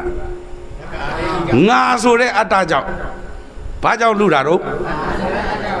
ငါဆိုတဲ့အတ္တရှိကလေးလေးနှစ်ယောက်အယုတ်လူတာကအစလင်မယားနှစ်ယောက်ယံဖြစ်တာအလေလင်မယားနှစ်ယောက်ဘာဖြစ်တယ်သူတို့ချစ်လို့ယူထားကြတာဟုတ်ဘူးလားဘာလို့ဖြစ်လဲငါဆိုတဲ့အတ္တကြောင့်ငါမှမလျှော့ကြရင် तू ရောလျှော့ကြလားငါလည်းမလျှော့နဲ့ तू လည်းမလျှော့နဲ့အဲ့ဒါအကြောက်ပြင်နေတနခါတုံးပြန်နေဖြစ်ကုန်ရောသဘောပါသလားအဲ့တော့ငါဆိုတဲ့အတ္တသာရှိရင်ကလေးဘဝကောငြိမ်းချမ်းသလားအိမ်တော်ရသားကြရင်ကောငြိမ်းချမ်းသလားရှင်းတယ်နော်ငါဆိုတဲ့အတ္တရှိရင်ကလေးလေးနှစ်ယောက်အယုတ်လူတာကအစလင်မယားနှစ်ယောက်ရံဖြစ်တာကအလဲဟုတ်ပြီနော်နောက်ဆုံးတိုင်းနိုင်ငံတစ်ခုစစ်ဖြစ်တာကအဆုံးအခုအမေရိကန်ကဒေါ်နယ်ထရန့်ကြီးနဲ့အီရန်နဲ့ချနေကြဘာကြောင့်လို့ထဲလဲငါဆိုတဲ့အတ္တကြောင့်သဘောပါသလားဟိငြိမ်းချမ်းသလားကဲဗျာငါဆိုတဲ့အတ္တသာရှိရင်ဘုန်းကြီးနှစ်ပါးကြောင်းလူတာကဒါလည်းခြံလို့ပဲဖြစ်မလဲသဘောပါသလားဟိအမေလူတွေကြတော့အရွယ်စုံအောင်ပြောလာပြီးကို့ဘုန်းကြီးတွေကြမှာကွက်ချံမျက်နှာလိုက်ရရောက်မှာပေါ့သဘောပါတယ်နော်ဒါပေမဲ့ခင်ဗျားတို့တောင်ကလေးနဲ့ပတ်သက်ပြီးတော့ကျုပ်ဝမ်းမြောက်ဝမ်းသာအချီးမွမ်းခံရတာတခုရှိတယ်တခြားမဟုတ်ဘူးဒီတာပေါင်းမျိုးကဆရာတော်ဘုရားကြီးပဲတက်ရှိထင်ရှားရှိနေသေးလို့နာမည်တော်ထည့်မပြောတော့ဘူးနော်ဟိုဘုတ်ကကြီးမြောက်ကြီးကဘုံမြောက်ဖြစ်နေမှာဆိုလို့သ ဘောပါတယ်နော်ဆရာတော်ဘုရားကြီးကဘယ်လိုပြောလဲဆိုငါသက်ကွာတဲ့ဒီမြို့မှာသတင်းသုံးလာတာကြောင်းလူတာပဲကြားဘူးတဲ့သဘောပါသလားဟဲ့စောက်ချင်တာစောက်ပြီးကြောင်းပြန်အပ်တာမင်းတပါပဲကြုံမှုသေးတယ်တဲ့သဘောပါသလားဗျမှန်လားပါဗျာလို့တပည့်တော်ကနည်းနည်းလေးကောင်းကျင်ရောင်းဆောင်နိုင်လို့ပါဗျာဗါတဲ့ကိုလူကောင်းလို့တော့ဘယ်တော့မှမထင်ဘူးကျုပ်ကသဘောပါသလားဗျအေးကွာတဲ့ငါလည်းမင်းနဲ့တွေ့တုံပြောရတာပါကွာတဲ့အဲ့ဒါတင်မကဘူးတဲ့ငါအဲ့ဒီကြွားကူတဲ့တသက်လုံးငါစောင့်ကြည့်လာတာကြောင်းနဲ့တူသွားတာဆိုလို့မင်းရောက်လာမှသူကလည်းကိုယ်နဲ့ဘာတွေ့ထားလို့လဲတော့မသိဘူးအကောင်းကြီးပြောတော့တာပဲသဘောပါတယ်နော်ဆိုလိုတာတော့ဝမ်းသာတာပါဝမ်းသာတာဟုတ်တယ်နော်တပိတ်တစ်လုံးသင်္ကန်း3တင်နဲ့ဗျာဟိုတန်တရာဝိတ္တဒုက္ခတော့မောဒနာထာယဆိုပြီးတော့တန်တရာဝိဆရေကလွတ်မြောက်ပါရခြင်းအကျိုးကယဟန်ပြည့်ကိုခံယူထားပြီးတော့ကြောင်းလူတယ်ဆိုမှတော့ဗျာအဲ့ဒါဘသူကြောင့်လို့ထင်လဲတွေ့ပြီနော်အဲ့တော့ကိုယ်ခန္ဓာကိုငါဆွဲခြင်းဒီပညာရှိလို့လားပညာမဲ့လို့လားသဘောပါသလားဟိုအောင်စဘူးနဲ့စမ်းရည်မှုအကြောင်းပြောလိုက်တော့အခုတော်တော်နာမည်ကြီးနေပြီအင်တာနက်ပေါ်မှာဟိုတနေ့ကစုံလာပြေကျော်6ရက်နေ့ညဟောတဲ့တရားနော်အဲ့တော့ပြောပါအောင်မယ်ကဲကိုအသက်ကိုမှအာမနာအဖွားကြီးတယောက်ရှိတယ်အသက်က80လောက်ရှိမျက်ရည်လေးဆက်လက်မျက်ရည်လေးဝိုင်းလို့ကြတော့မကြပြောတဲ့စကားဘာပြောတယ်လဲဆိုအဲ့ဒီငါမသေးခင်အဲ့ဒီအောင်စဘူးပွဲလေးတစ်ခါလောက်တော့သွားကြည့်ကျင်တယ်မသေးခင်မလုပ်ချင်တာတရားသွားလုပ်ချင်တာလားပွဲသွားကြည့်ချင်တာလားအဲ့ဒါလည်းဘသူကြောင့်သဘောပါသလား။ तू ကဖြစ်တဲ့နာကိုတွေးတာလား तू ဖြစ်ချင်တာ तू ပြောနေတာလား။ခင်ဗျားတို့ကျုပ်တို့ဒီအသက်အရွယ်တွေကြီးလာတယ်ဆိုတာကနော်အသက်အရွယ်တွေကြီးလာတဲ့အခါမှာငါဆိုတဲ့အတ္တကိုရှေ့တန်းတင်လေးလောကအလယ်မှာလဲရုပ်ပြက်ဆင်းပြက်နိုင်လေးကြည့်လို့ကောင်းသလားရှင်းသလားတရားနဲ့ကိုလျော်သလားအဲ့ဒီ90ကျော်အရွယ်ဆိုတာဇက်ပွဲကြီးရမယ့်အရွယ်လားတရားလှုပ်တဲ့အရွယ်ရောက်လားဒါပဲကြည့်ရရင်သိပြောပြီဟုတ်ပြီဗျာအောင်စပူပွဲဖြစ်ဖြစ်စိုက်ရည်မှုပွဲဖြစ်ဖြစ်ကြည့်ရင်နဲ့အဲ့ဒီကအပြန်သူပြောသလိုပဲတည်သွားပြီဆိုပါစို့ခင်ဗျားတို့ပြောတယ်ကျုပ်တော့မပြောရဲဘူးသဘောပါတယ်နော်ကဲဥစဉ်အခုပြောသမျှမလုတ်တဲ့မလုတ်ထိုက်တဲ့အရာမှန်သမျှကိုလုတ်တာတခြားလားတက္ကာယဒိဋ္ဌိကြောင့်လားဒီတက္ကာယဒိဋ္ဌိကဒီခန္ဓာ၅ပါးကိုအရှိတိုင်းသိလို့ဖြစ်တာလားအရှိတိုင်းမသိလို့ဖြစ်တာလားသဘောပါသလားအရှိတိုင်းသိတဲ့ပညာဟုတ်ပြီလားအဲ့လိုအရှိတိုင်းသိတဲ့ပညာမိဘနှစ်ပါးမှာမရှိရင်အဲ့ဒီမိဘနှစ်ပါးအတ္တကြီးမလားမကြီးဘူးလားအသေးသာသွားတာတချို့အခေါင်းထဲသာရောက်သွားတယ်မလျှော့ဘူးဆိုတဲ့အဖိုးကြီးဖွားကြီးတွေမရှိဘူးလားအဲ့ဒါသိကြတယ်သဘောပါတယ်နော်ဥစဉ်မေတော်ဒီကိုရောက်လာတော့ဥစဉ်အကဲခတ်တယ်တစ်ချက်ပဲအကဲခတ်ရသေးတယ်သိပြီအဲ့တော့ခမဲတော်နဲ့နှစ်ယောက်တည်းကားစီတော့ပြောတယ်ခမဲတော်မေတော်ကတော်တော်ရော့နေပြီနော်ကျုပ်အထင်ကတော့ဒီနှစ်မလုံဘူးသဘောပါသလားဗျဥစဉ်ကဘာကိုအကဲခတ်လဲဆိုတော့ဥစဉ်ရဲ့မေတော်ကမာနကင်းဒီမူရမာယာမိုးတို့အတောင်းကြီးတို့မာနကြီးတယ်ပြင်းတောင်ပြင်းသေးတယ်ဟုတ်ပြီနော်တကယ်မာနကဲဒါပေမဲ့ဒီတစ်ခေါက်ဦးစင်းနဲ့တွေ့တော့ဘာမာနမှမရှိတော့ဘူးဗျာသဘောပါတယ်နော်ဘာမာနမှလည်းမရှိတော့ဘူး तू ပြောတဲ့စကားဟိုတရားရှိတယ်လို့ကိုယ့်အမိကိုမွန်းနေတာမဟုတ်ဘူးနော်မန်နေကျိုးကုန်ပြီအရင်တော့စိတ်ကိုတင်းထားတဲ့သဘောမျိုးတွေမရှိတော့ဘူးစိတ်ကိုရှော့ပလိုက်သဘောပါသလားဗျအားလုံးသိတဲ့အတိုင်းပဲလေဗျာစိတ်သာရှင်စောဖရာဟောဥစဉ်ရဲ့မေတော်ကစီးကျူယောဂါကိုဥစဉ်9တန်းကျောင်းသားဘဝကလေးကခံခဲ့ရတာဟုတ်ပြီနော် तू ကဆေးကိုအာမကူ तू ကအစားအသောက်ရှောင်တယ်လမ်းများရှောက်တယ်ဒါပေမဲ့ဒီဘက်ခေတ်ကာလအခြေအနေကြောင့်ဥစဉ်တို့မိုးကုတ်ကလည်းနည်းနည်းပါးပါးရှုပ်သွားတာကိုဗျဟုတ်ပြီနော်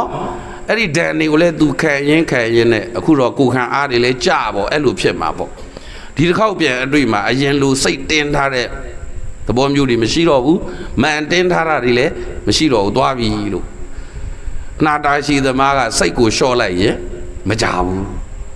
သဘောပါသလားဗျဒါပေမဲ့ဦးစင်းကတော့ဒီဝါတွင်းတော့ရှိအောင်မယ်ထင်တာအဲကြောင့်မို့ဝါပြန်ကပ်ပြီးတော့မေတော်ကိုအတက်နိုင်ဆုံးစောင့်ရှောက်မယ်လို့တာအခုဝါမကတ်ခင်ကိုပဲသူကသွားနှင်ပြီဆိုတော့အဲ့တော့တလားပြည့်တဲ့နေ့လောက်မှာကုသိုလ်ပြန်လုပ်ကြတာပေါ့ဟုတ်ပြီလားဗျာကဲဦးစင်းဆိုလိုတာကတော့ပညာမဲ့တဲ့မိဘသိရင်အတ္တဆိုတဲ့တက္ကာယဒိဋ္ဌိလေးနဲ့သိမလားမသိဘူးလားဒီတက္ကာယဒိဋ္ဌိဆိုတာကတရားမှမလုပ်ဘဲနဲ့ဘယ်သူမှအလိုလိုပယ်နိုင်တယ်လို့မရှိရှင်းသလားဗျာခင်ဗျားတို့သောတာပန်တည်ရင်ပေတကားပိတ်တယ်ဆိုတာကြားဘူးလား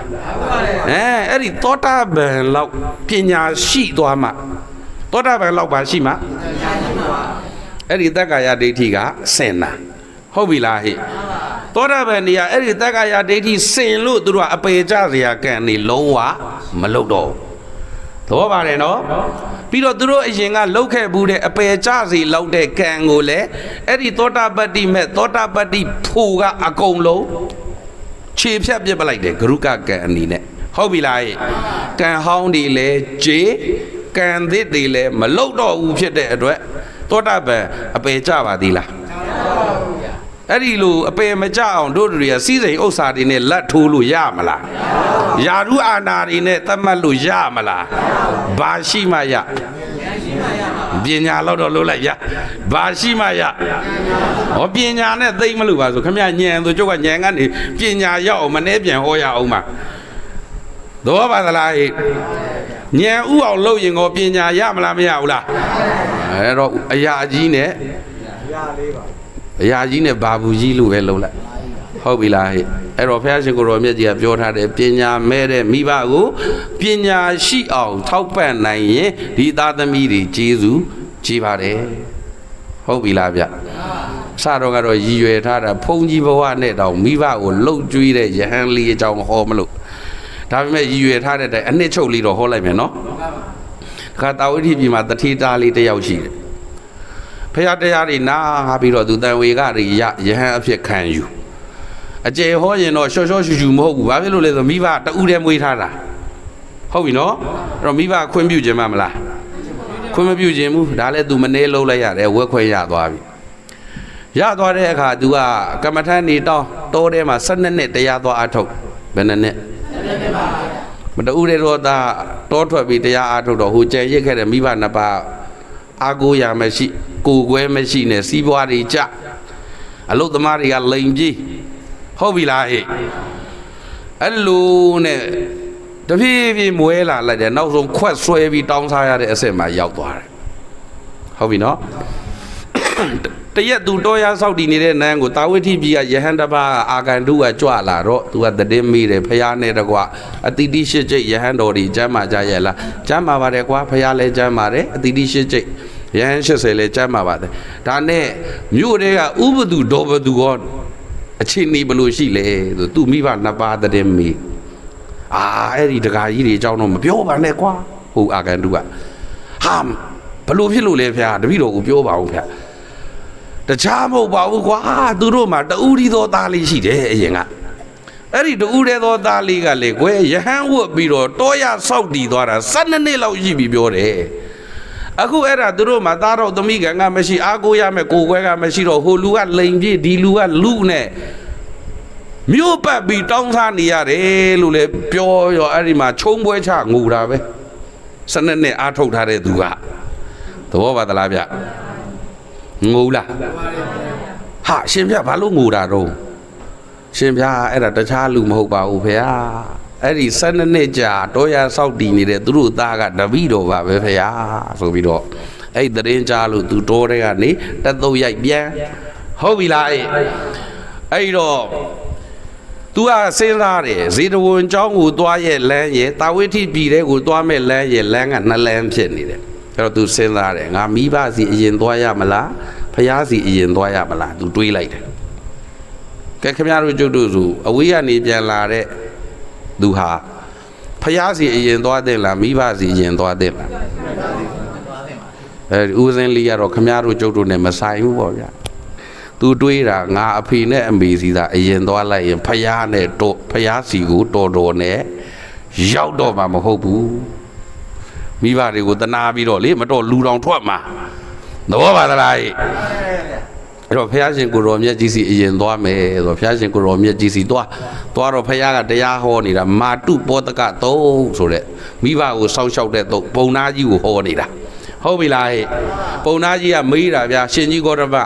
မိဘကိုပြုစုတယ်လှုပ်ကြွေးတယ်ဆိုတာဒါသားသမီးတွေရဲ့တာဝန်ဝတ္တရားလို့တပည့်တော်တွေးမိပါတယ်ဘုရားတဲ့အဲ့ဒါဟုတ်ပါသလားဘုရားလို့သူမေးတာပုံနာဟုတ်ပြီနော်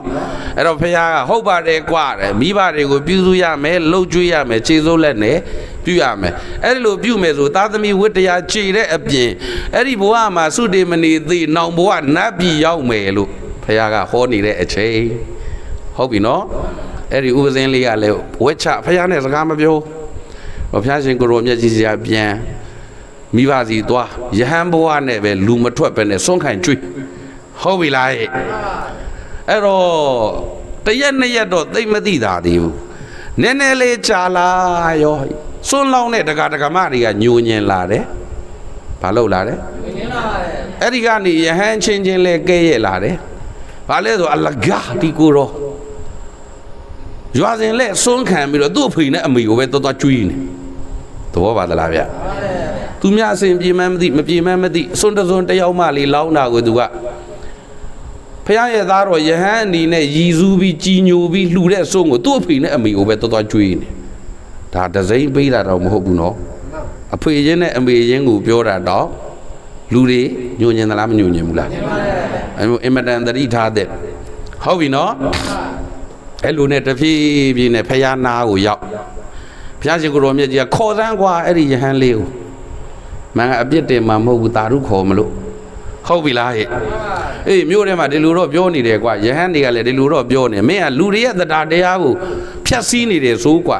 မှန်လားပါဗျာတပည့်တော်တရားတရားကိုဖျက်ဆီးတာတော့မဟုတ်ပါဘူးဗျာဖျားတပည့်တော်ရဲ့မိဘနှစ်ပါးဟာတူးတဲ့သောသားမွေးထားတာပါဗျာအဲ့တော့ဘုရားတပည့်တော်ကသာသနာဘောင်ကိုဝင်တော့သူတို့ကိုလှုပ်ကြွေးမဲ့သားတော်သမီးကမရှိလို့ရွာစဉ်လှဲ့ပြီးတောင်းစားနေရတဲ့တောင်းစားဘဝကိုရောက်နေရရှာတာပါဗျာဒါကြောင့်မို့ဘုရားတပည့်တော်ကခြေသလုံးသားကိုအာကိုပြီးတော့ဟုတ်ပြီနော်အပြစ်ကင်းသောရှာမီးခြင်းနဲ့ရှာဖွေပြီးမှမိဘကိုလှုပ်ကြွေးတာပါဗျာတကယ်ကယဟန်ဘဝကစွန့်ခံစားတာအပြစ်အကင်းဆုံးပဲစွန့်ခံစားတာမလောက်မနေရလို့များခင်ဗျားတို့ကိုတတ်မှတ်ထားတာရှိလားအဲ့ဒါဆိုအပြစ်မကင်းတော့သဘောပါသလားဗျာမူယာမာယာမိုးတို့အေးမော်တို့နင်တို့ဝက်သားချက်နော်လို့ဇွတ်ပြောထားတာရှိလားအဲ့ဒါဆိုအပြစ်မကင်းတော့ရှင်းသလားရွာဦးเจ้าကနေအစင်းပြေးသလိုလာမှာပဲကိုအိမ်ရှိရောက်ရင်ရက်သိန်းသလောက်ရက်မှာပဲလောင်းတာမလောင်းတာကိုကိစ္စဟုတ်ပြီလားလောင်းရင်လည်းကုသိုလ်ရမှာပဲမလောင်းရင်လည်းအကုသိုလ်တော့မဖြစ်ဘူးရှင်းသလားအဲ့တော့ယဟန်တွေကဇွတ်အတင်းလိုက်တောင်းတာလားတရားအလျောက်ရှာတာလားအဲ့လောက်အပြစ်ကင်းတာမရှိဘူးအဲ့လိုလဲပြောလိုက်ရောဖယားသာဓုချက်သားရဟုတ်ပြီလားမိဘနှစ်ပါးကိုပညာရှိတဲ့သူတွေကလှုပ်ကြွေးတယ်ကွာဟိုးရှိတုန်းကဆိုရင်မင်းလိုယဟန်တောင်မဟုတ်ဘူးတရိษံတောင်မှမိဘကိုလှုပ်ကြွေးလို့သေပေးကလွတ်ဖူးတယ်တနာရီနဲ့73မိနစ်တော့ရှိသွားပြီဟိုးတုန်းကလူလားတရိษံလားအဲ့ဒီလူတောင်မဟုတ်ဘူးယဟန်တောင်မဟုတ်ဘူးတရိษံတောင်မှသူ့မိဘကိုလှုပ်ကြွေးလို့သေပေးကလွတ်ဖူးတယ်ကွာဆိုတော့ကဲမိဘလှုပ်ကြွေးလို့သေပေးကလွတ်တဲ့စင်ဖြူတော်လေးတစ်စီးအကြောင်းနားထောင်ကြလားရပါတယ်9မိနစ်ထဲနဲ့အပြီးပြောမှာသဘောပါတယ်နော်စစ်သားဟိုးရှိတော့ကဘာယနတိပြည်မှာဗျမရမင်းစိုးဆန်တော်မူစဉ်အခါဟုတ်ပြီနော်အဲ့ဒီတောအုပ်ကြီးတစ်ခုထဲမှာစင်ဖြူတော်လေးတစ်ကောင်ရှိတယ်အဲ့ဒီသူ့မိဘနှစ်ပါးကမျက်စိကွယ်နေတယ်စင်နှစ်ကောင်ကမျက်စိကွယ်နေဟုတ်ပြီနော်အဲ့တော့သူ့မိဘနှစ်ပါးကိုတဲ့တောက်လျှောက်လှုပ်ကြွေးတာရေဘူးရေအေးကန်းလန်းတစ်သီးဝလန်နေသူ့အချိန်နဲ့သူကြွေးမွေးရင်နဲ့သူ့စင်ကြီးနဲ့ကောင်မိဘနှစ်ပါးကိုမျက်စိအောက်ကအပြောက်မခံအောင်ပြုစုလှုပ်ကြွေးတာတရက်ကြတော့တဲ့မျက်စိလေလမ်းမားနေတယ်မုတ်ဆိုးကြီးဟုတ်ပြီနော် သူ့ကိုကူညီဖို့အော်နေတာကိုကြားတော့စင်ဖြူကသွားကြည့်တယ်ကြည့်လိုက်တော့အော်လူတစ်ယောက်ဒုက္ခရောက်နေပါလားအဲ့တော့စင်ဖြူတော်ကမကရဘာသာစကားလို့တော့ပြောတာပါပဲဗျာအဲ့ဒါမင်းမပူပါနဲ့ကွာငါမင်းကိုရွာနှမ်းမြို့နှမ်းရောက်အောင်ပို့ပေးပါမယ်ကွာဆိုပြီးမှမုတ်ဆိုးကြီးကိုသူ့ကြောကုန်းပေါ်တင်ပြီးပြန်ပို့လိုက်ဟုတ်ပြီနော်အဲ့ဒီအချိန်မှာအဲ့ဒီဘာယနတိပြည်မှာဖြစ်ချင်တော့မင်္ဂလာစင်ဖြူတော်ကြီးကတဘဝတခန္ဓာချုပ်ငိမ့်သွားပါလေရောသိပါလေရောအဲ့တော့ရှင်ဘုရင်မှာဘာမရှိတော့ဘူးစင်ဖြူတော်မရှိတော့ဘူးအဲ့ဒီတော့ခုနကတော့ကဒုက္ခရောက်လို့စင်ဖြူတော်ကိုယ်တိုင်ကူညီပြီးပြန်ပို့လိုက်တဲ့မုတ်ဆိုးတကောင်းသားကမုတ်ဆိုးဆိုမှတော့ဗျာနော်မုတ်ဆိုးခြင်းပဲကြံမှာပေါ့မုတ်ဆိုးဆိုတော့ဘာကြံမှာသူကဖျားတကာကြံတော့ကြံစရာအကြောင်းသဘောပါသလားသူတွေးတာဟာတို့တိုင်းပြည်ကဘယင်ကလည်းစင်ဖြူတော်မဲ့နေပြီငါ့ကိုပြန်ပို့တဲ့စင်ကလည်းခင်ဗျားတို့သိတယ်နော်အခုခင်ဗျားတို့ကြံတဲ့အတိုင်းပဲသူကြံလိုက်တယ်အဲ့ဒါစုတော်လက်တော်တွေယူသွားစိန်ကိုထောင်ဖန့်ရသွားပြီဗျာဟုတ်ပြီနော်အဲ့တော့9ရက်ကြာတယ်အဲ့ဒီစင်ရှိတဲ့နေရာကိုသွားတော့အပြန်လန်းခကြီးမှာစင်ဒိန်းသမားကအဲ့ဒီစင်ကိုအစာကျွေးတယ်စင်ဖြူတော်ဆိုတော့ဗျာတတ်ဖို့ဖမ်းတာမှမဟုတ်ပဲချီးမြောက်ဖို့ဖမ်းတာဟုတ်ဗျဒါပေမဲ့တရက်မှအစာမစားဘူးဘာမစားဘူးအစာငတ်ခံစန္ဒပြတယ်ဆိုတာခုခေတ်မှမဟုတ်ဘူးသဘောပါတယ်နော်အရှိခေတ်ကလေးက9ရက်ပြည့်သွားတဲ့ဒီအဲ့စင်ဖြူတော်အစာမစားဘူးတဲ့အဲ့တော့စင်ဒိန်းကနည်းနည်းတော့ထူးဆန်းတယ်ဟုတ်ပြီနော်ချင်းကပ်သွားပြီးတော့မေးကြည့်တယ်စင်ဖြူတော်ကိုဘာလို့အစာမစားတာလဲဟုတ်ပြီလားဗျာတခြားမဟုတ်ဘူးတောထဲမှာငါအဖေနဲ့အမေကြံခဲ့တယ်ဟုတ်ပြီလားအဲ့တော့ငါအဖေနဲ့အမေကိုငါမမြင်ရဘဲနဲ့တော့ဒီအစာကိုငါမစားဘူးအသေးခံမယ်လို့လည်းပြောလိုက်ရောရှင်ဘုရင်ကိုတရင်ပို့ပေါ့ဗျာဖုန်းလန်းဆက်သင်မင်းကြီးရဲ့ဘုရင်သင်မင်းကြီးရဲ့ဆင်ကဘလို့ကြွမစားဘူးဗျဟုတ်ပြီလားအခုမေးကြည့်တော့လေသူ့အဖေနဲ့အမေတောထဲမှာကြံခဲ့တယ်အဲ့တော့သူ့အဖေနဲ့အမေကိုမမြင်ရဘဲနဲ့အသေးခံမယ်လို့ပြောနေပါတယ်ဗျာဟာအဲ့လိုဆိုမင်းတို့ဖမ်းလာတာကမိဘလှုပ်ကြွေးနေတဲ့ဆင်ဖြစ်မယ်ရှင်ဘုရင်ကလည်းသူတော်ကောင်းဘုရင်မို့ပေါ့ဘာဘုရင်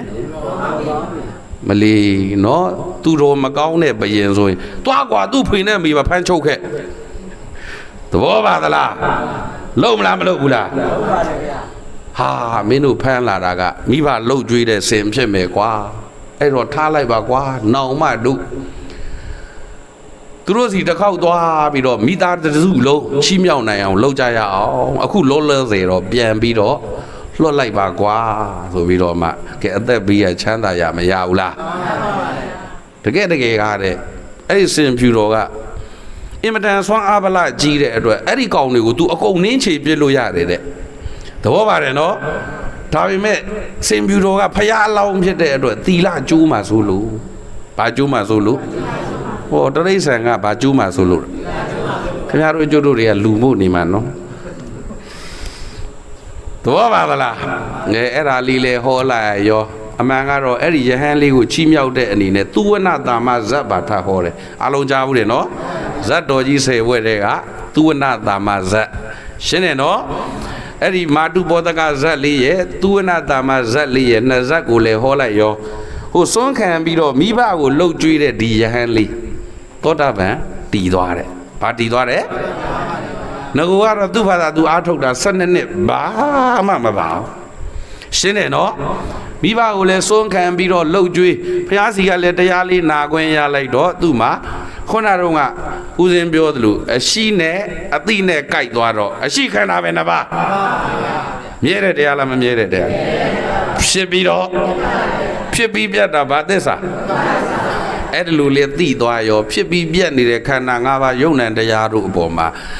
ငါဥစ္စာလို့သတ်မှတ်เสียတူတစရှိသေးလားမရှိပါဘူးတို့လူအပြောနဲ့မဟုတ်ဘူးသူညံမှာကိုတကယ်တော့ခန္ဓာ၅ပါးဟာငါဥစ္စာမဟုတ်ပါလားဆိုတဲ့ ပညာမျိုးလဲရတော့ပါလေရောတက္ကာယဒိဋ္ဌိရှိသေးလားသိရောပေါ့ဗျာဟုတ်ပြီလားဟဲ့အဲ့တော့သူကိုယ်တိုင်သောတာပန်တည်သွားပါတယ်အဲ့လိုဆိုမိဘကျေးဇူးပေါ်မှာမိဘရဲ့ကျေးဇူးကိုသိတတ်ပြီးကျေးဇူးဆက်တဲ့သားသမီးတွေကိုမြတ်စွာဘုရားကဲ့ရဲ့တာလားကောင်းချီးပေးလားယဟန်ဆိုရင်တော့မိဘကိုစွန့်ခံကြွေးကောင်းတယ်ကွာဆိုပြီးတော့သဘောပါသလားဗျအဲ့လိုဆိုခင်ဗျားတို့လူချင်းကိုမိဘအပေါ်မှာကျေးဇူးသိဖို့လိုအပ်မလိုအပ်မွေးနဲ့အဖကိုမသေးခင်ကလှုပ်ကြွေးနိုင်အောင်ကြိုးစားပါသေပြီးတဲ့နောက်သာသမီဝတ္တရားဖြစ်တဲ့သရုဋ္ဌဝတ္တရားလှူမြဝေ၍ဆိုတဲ့အလင်းသိရင်သင်တယ်လို့အချိန်သိအခါသင်ကောင်းမှုကုသိုလ်တွေလုပ်ပြီးတော့မိဘနှစ်ပါးပေါ်မှာကုသိုလ်အမြဝေငှဖို့ရောသာသမီမှာတာဝန်ရှိသလားမရှိဘူးလားဟုတ်ပြီလားဟဲ့မသေးခင်လှုပ်ကြွေးသေပြီးသွားရင်မကြလှူမြဝေနိုင်အောင်ကြိုးစားတဲ့မကြိုးစားတဲ့မသေးသေးတဲ့မိဘကိုကျေးဇူးအခြေဆက်ချင်ရင်တရားတရားမရှိသေးတဲ့မိဘကိုဘာလုပ်ပေးရမလဲသီလမလုံခြုံသေးတဲ့မိဘကိုဘာလုပ်ပေးရမလဲတွန်းတိုတတ်တဲ့မိဘကိုပေးကမ်းစွန့်ကျင်နိုင်အောင်လုပ်ပေးရဟုတ်ပြီလားပညာမရှိတဲ့အတွက်ခန္ဓာ၅ပါးပေါ်မှာတက္ကာယဒိဋ္ဌိနဲ့အတ္တကြီးနေတဲ့မိဘကိုဘာရှိအောင်လုပ်ပေးရဘာရှိအောင်လုပ်ပေးရပညာမရှိရင်သိကြတယ်ခန္ဓာကိုငါဟာငါဥစ္စာဆိုတဲ့အတ္တနဲ့ဆွဲသလားမဆွဲဘူးလားအဲ့ဒီအတ္တပေါ်အခြေခံပြီးလုံးသမျှကောင်းတာနဲ့ဆိုတာဘယ်တင်းကများမလဲကုသိုလ်နဲ့အကုသိုလ်ဘယ်တင်းကများမလဲသဘောပါသလားဗျပြောသမျှကြံသမျှအတ္တနဲ့သာဘ ਹੁ ပြုအကုသိုလ်များမယ်ဆိုမသိကြဘူးလားအဲ့တော့အကုသိုလ်များတဲ့မိဘကတန်တရားများမျက်နှာပန်းလှเสียအကြောင်းရှိလားအဲ့တော့သူတို့မှာဖြစ်နေတဲ့အကုသိုလ်တွေရဲ့ရေတောက်မြစ်တက္ကာယဒိဋ္ဌိကိုပယ်ခွာနိုင်ဖို့မိဘကိုပညာကိန်းအောင်လုပ်မယ်ဆိုတော့မိဘကိုတရားစကားဝင်ပြအောင်တိုက်တွန်းပေးရမယ်ပံ့ပိုးပေးရဟုတ်ပြီလားတရားစကားဝင်ပြီးရင်နှလုံးသွင်းမှန်အောင်တရားအားထုတ်ဖြစ်အောင်ကိုသားသမီးတွေအနေနဲ့လှုပ်တဲ့မလှုပ်တဲ့ဒါကလည်းအရေးကြီးသေးတယ်ဟုတ်ပြီနော်ကိုအဖေနဲ့အမေကတရားလှုပ်နေပါတယ်ဆိုမှကိုကအောက်မှာပွတ်လောရိုက်နေရင်လဲဟိုမှာဓမ္မန္တရေထိုက်တယ်ရှင်းတယ်နော်ကဲကောင်းပြီဗျာသေချာတာကတော့မိဘကျေးဇူးအခြေဆက်လို့ရတဲ့ဤရှိလားမရှိဘူးလားကံနဲ့ဆက်ရင်ကြည်မလားဟိအဲ့ဆိုဘာနဲ့ဆက်သဘောပါပြီနော်အဲ့တော့အနည်းချုပ်ပဲပြောလိုက်တော့မယ်တရားသီလစာကပညာမရှိသေးတဲ့မိဘကိုတရားရှိလာအောင်သီလရှိလာအောင်စာကစွန့်ကြဲတတ်အောင်ပညာကိန်းလာအောင်ထောက်ပံ့တဲ့မထောက်ပံ့တဲ့ဘသူတွေတာဝန်တော့သားသမီးတွေဖြစ်တဲ့တပည့်တော်တို့တာဝန်ဟုတ်ပြီလားဟဲ့ကဲကောင်းပြီဗျာမိဘတွေကိုလည်းပညာရှိအောင်လုပ်ပေးရင်ကျေးဇူးကျေးသလိုကိုယ်တိုင်ကပညာကိန်းအောင်လုပ်ရင်အကျိုးရုပ်เสียရှိလားမရှိပါဘူးဗျာကိုမတရားမရှိဘဲနဲ့မိဘဥဒရာရှိအောင်လုပ်ပေးဖို့ဖြစ်နိုင်ပါ့မလားကိုမသီလမရှိဘဲနဲ့မိဘကိုသီလရှိအောင်ထောက်ပံ့လို့ရပါမလားမရပါဘူးကိုမတွန့်တုံနေတယ်ဆိုရင်မိဘကိုစွန့်ကြဲပေးကမ်းအောင်ဖြစ်နိုင်ပါ့မလားကိုမပညာမရှိဘဲနဲ့မိဘကိုပညာရှိအောင်လုပ်ဖို့ယုတ်တိရှိပါမလားရှိပါဘူးအဲ့တော့မိဘရောသားသမီးပါပညာရှိခြင်းတော့ဘသူကိုဘသူကြည့်အရှိခန္ဓာပဲနှစ်ပါးတူရပေါ့အချင်းချုံလိုက်တော့ရုပ်တရားနဲ့ရိတ်တာမဟုတ်တဲ့တော့အခြေတော့မချဲတော့ဘူးမြဲတဲ့တရားလားမမြဲတဲ့တရားဖြစ်ပြီးတော့ဖြစ်ပြီးပြတ်တာဘာသစ္စာသိတဲ့ဉာဏ်ကဘာသစ္စာအဲ့လိုဆိုရင်ခန္ဓာ၅ပါးပုံမှာငါဥစ္စာလို့ဆွဲပြီးကြီးနေတဲ့အတ္တတွေလာပါအောင်မလားသိတာဘာသစ္စာသမုဒိယသစ္စာအကြောင်းချုပ်ရင်မိဘဖြစ်ဖြစ်သားသမီးဖြစ်ဖြစ်နောင်အပေခန္ဓာလာပါအောင်မလားအဲ့လိုမိဘကိုအပေခန္ဓာယုတ်သိမ့်ချုပ်ငိမ့်အောင်လုပ်ပေးနိုင်တဲ့သားသမီးသည်ကျေးဇူးကြွေးတွေကြံစရာရှိသေးလားကဲဤကဲ့သို့မိမိကိုယ်တိုင်တရားသီလစာကပညာပြည့်စုံအောင်လုပ်ကြ၍တရားသီလစာကပညာမရှိသေးတဲ့မိဘကိုတရားသီလစာကပညာပြည့်စုံအောင်အဖက်ဖက်ကထောက်ပံ့ပေးနိုင်သောမိဘကျေးဇူးအထူးသီးတဲ့သားသမီးမြတ်တွေဖြစ်အောင်ကြိုးစားကြလို့တိုက်တွန်းရင်းနားကြစို့